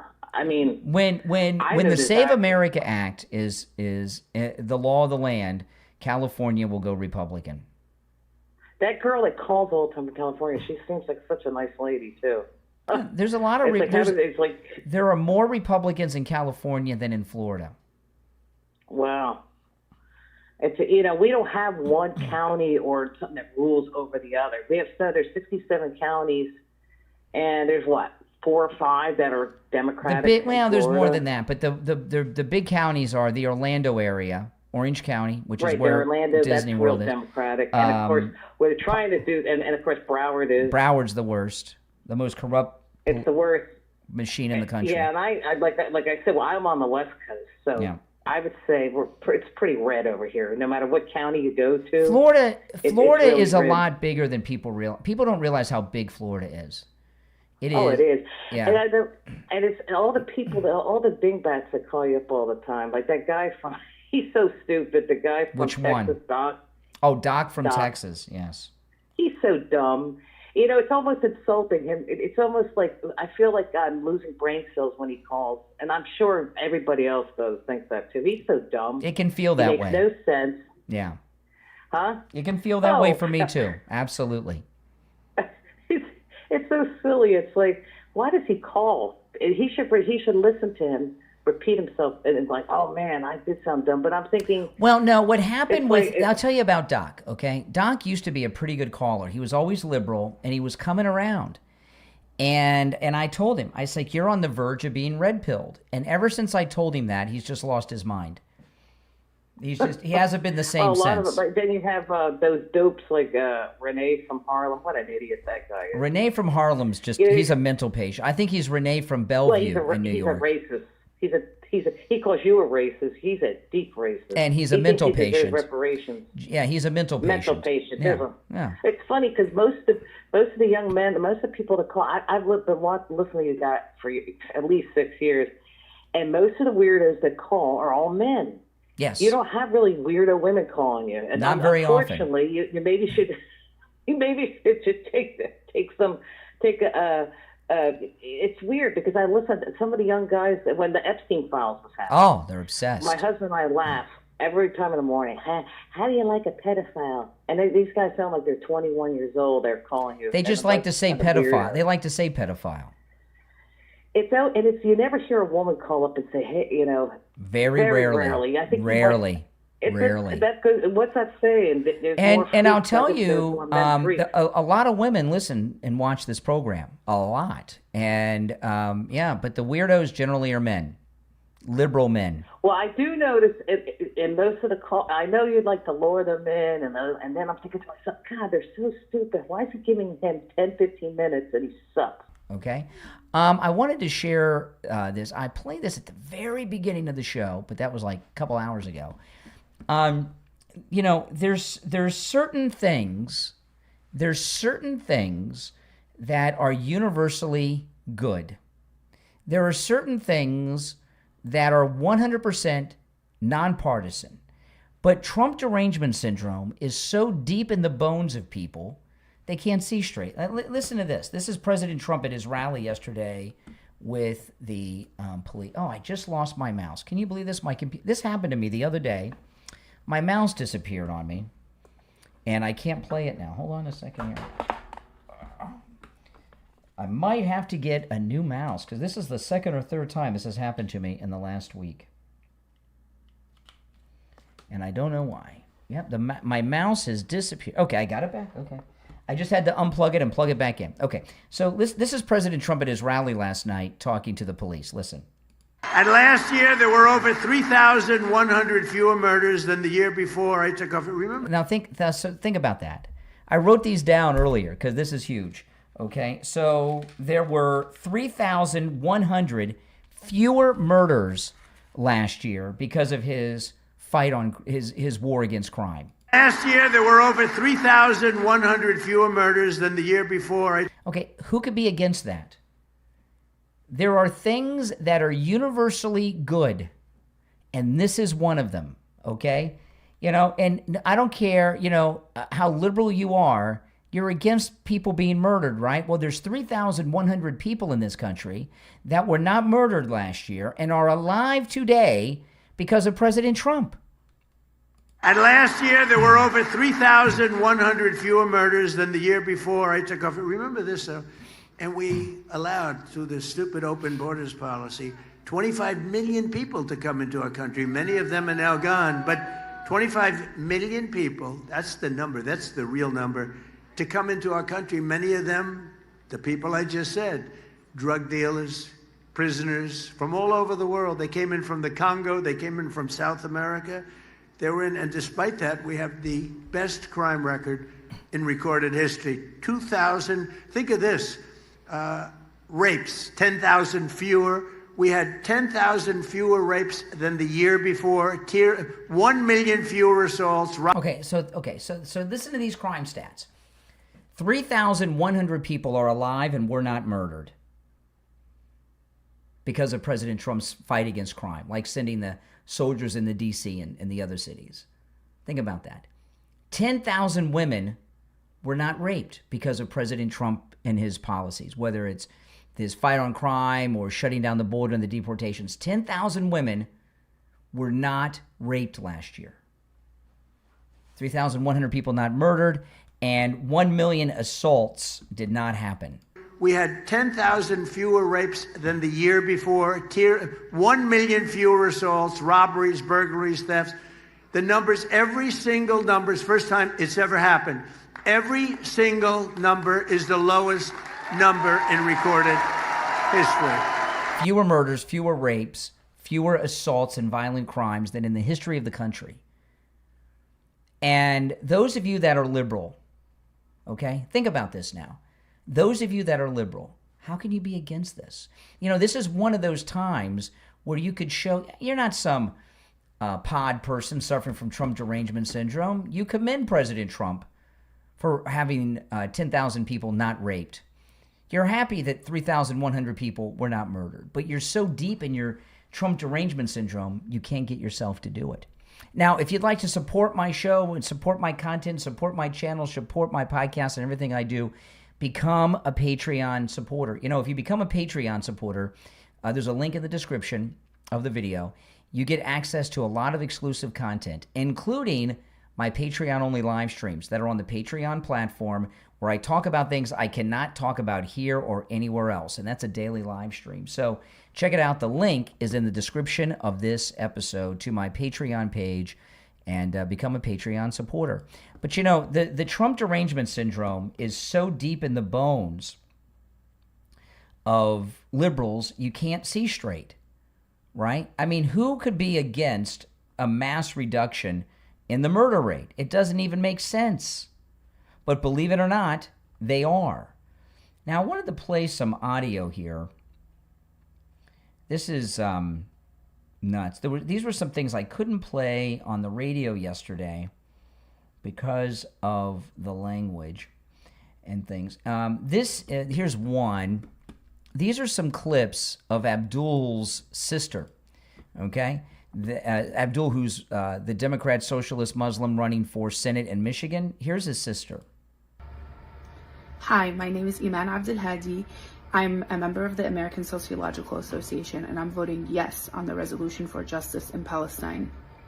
As a Palestinian... Okay, as a Palestinian, that's his sister. If she is a Palestinian, does that not mean that Abdul is a Palestinian? Right? I would say it does. Right? So are you into electing Palestinians? Here's another clip of her, and she's a college professor. This is Abdul's sister. Fuck the University of Chicago. That's where she works. She said, F the university. Yeah, I couldn't play that one on the radio. I can play it here. F the University of Chicago, which is where she works. Fuck the University of Chicago. It's evil. Like, you know, it's a colonial landlord. Like, why would I put any of my political energy into this space? And I kind of had a little bit of disdain for like people who spent a lot of time doing that. And the genocide really collapsed that and made me realize that, two things. One is that, well, my students needed me. So it was like, oh, I have to organize here to take care of my students who I do care about. But I also realized, and I think this is a painful lesson that a lot of us in the Palestine Solidarity Movement have been learning, is that we don't have power. We can shift the moral authority all we want. Yeah, but if her brother becomes the senator from Michigan, she'll have some power, huh? Won the moral question. Like, that was the imperative that we've had. Done, check. Like, put Palestine in the national consciousness, we did it. You know, make people sympathetic to Palestine, teach the history, we did it. Like, now you have white boys on the north side of Chicago being like, hey man, free Palestine. I'm like, oh. See, now this is Abdul's sister. You have the same parents. This is how she thinks. You think it's safe to say that that's how she thinks. And she's talking about what they're doing. They're turning white people in this country into Palestinians. Painful lesson that a lot of us in the Palestine Solidarity Movement have been learning is that we don't have power. We can shift the moral authority all we want. We've won the moral question. Like, that was the imperative that we've had. Done, check. Like, put Palestine in the national consciousness, we did it. You know, make people sympathetic to Palestine, teach the history, we did it. Like, now you have white boys on the north side of Chicago being like, hey man, free Palestine. I'm like, oh, okay, now did not see it coming, glad it's here. But what we don't have is power. And I think for me, the question of base building is about, I think the question that I'm asking myself and I'm asking you to ask yourself is, where can I actually build power? Turns out I work at one of the biggest employers in the city of Chicago. I work at a place that is a landlord, a healthcare provider, a police force, fuck that shit, but they are, right? and a place where I have access to thousands of people that I could potentially organize. And you know what? It's not fun. Organizing academics. Next time you're in your organizing meeting being frustrated, please think of me. Please think about me trying to organize and she still wears a mask, right? Academics. Like, it's brutal. I never saw this coming. Okay, so I mean, yeah, this is the sister, right? And wait till you hear some of her post on X. Here's another clip of the sister. All right, Abdul's sister. The narrative that might equals right. The narrative that we should just give up and accept an unjust status quo. God is greater, and we are greater than this moment. We will get past this. I hope that all of you take a moment to grieve all the siblings that we've lost over the past year, to acknowledge that you are a different person than you were a year ago, and to mourn that version of yourself that's now gone. But I hope you see yourself now as stronger, as more ready to fight for justice, or as more in solidarity with the oppressed. I hope you know that we have a lot of work ahead of us. Now, this is an October 7th celebration video she's making. And look, she's wearing one of those Arafat scarves. And that we need each other to do that work. We have an imperative to not just imagine a better future, but to build one together. I'll see you on the streets. Oh my goodness, she'll see you on the streets. Okay, now look at some of these posts that she has to X. Excuse me if this is Abdul's sister. Excuse me if I don't celebrate the transfer of stolen land from one colonizer to another. Trying to figure out if I always hated fireworks, if I've recently become... So remember, he doesn't like fireworks. We were talking about that the other day. Abdul doesn't like fireworks. She doesn't like fireworks. So, so they do think alike. If it weren't attached to genocide, Thanksgiving would be a lovely holiday. People gathering to declare gratitude and eat a meal without the need to exchange gifts or buy anything besides food. We can't have nice things under settler colonialism. May all the empires fall. So she's calling for the fall of the United States. I was anxious that my 5-year-old niece, I wonder if that's Abdul's daughter. Does he have a daughter? I don't know. I was anxious that my 5-year-old niece had been fed some settler colonial propaganda at school, so I asked her what they learned about Thanksgiving. Her response was, turkeys. This is Abdul's sister on X. I hope the whole world rises against U.S. empire. So that's twice she is calling for an overthrow of the United States. That's pretty scary. I've got more. Let me see if I can find these. Oh, yeah. Look at this. There's one thing she really hates equally as much as the United States, and that's white people. Look at this. So more of her post to X. Yesterday at the airport, 2 white women sat at the gate, then boarded our plane without masks. No one intervened. I kept thinking about how Muslims have been thrown off planes for speaking Arabic or looking scary. But these women actually risking our lives were left alone because they were white, she says. Look at this. Here's another post to X. The most offensive thing about the fascist demo is all the white people trying to dance. She's got a real thing with white people, Abdul's sister. Here's another post. White supremacy, historically, is the bloodiest ideology of terror that's ever plagued this earth, she writes. Then she goes on. Really interesting differences between white evangelicals and evangelicals of color to me suggests race card and nationalism bigger factor here than religious affiliation. She's got a thing about white people, doesn't she? She hates America, she hates Israel, she hates Jews, and she hates white people. Reminder, the no-fly, no-buy legislation is racist. It doesn't keep guns out of the people most likely to use them. White men. This is Abdul's sister on X. Here's another post. It never ceases to amaze me that white people, statistically the safest members of our society, are also the most fearful. Here's Abdul's sister. She's got another post. This is great. Someday I'm going to make a Twitter account called Profound White Guy, and it will be the wisdoms of a basic white boy who thinks he's wise. Here's the final one I'll share. Abdul's sister, White people talking about entitlements, but apparently referencing people of color trying to survive. Irony lost on all. She is a hardcore America hater and hardcore racist.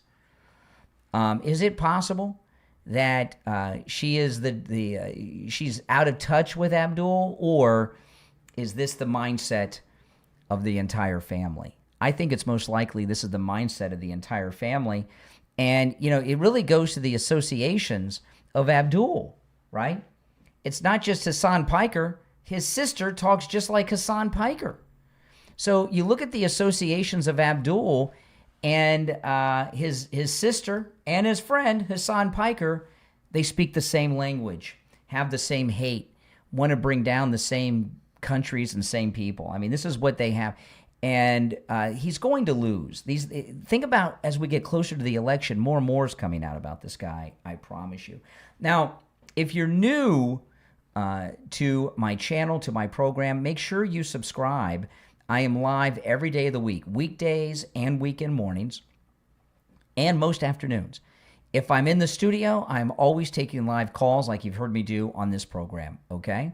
And if everyone could do me the favor of liking the video, I'd really appreciate that. When you guys like the video, you get the video recommended to people that have not yet found the channel. So please take a moment to like the video if you don't mind. And if you get that boost option, please do that too. My name is Brian Craig. This is where MAGA comes to talk. Thanks for joining. I will see you next time. Take care.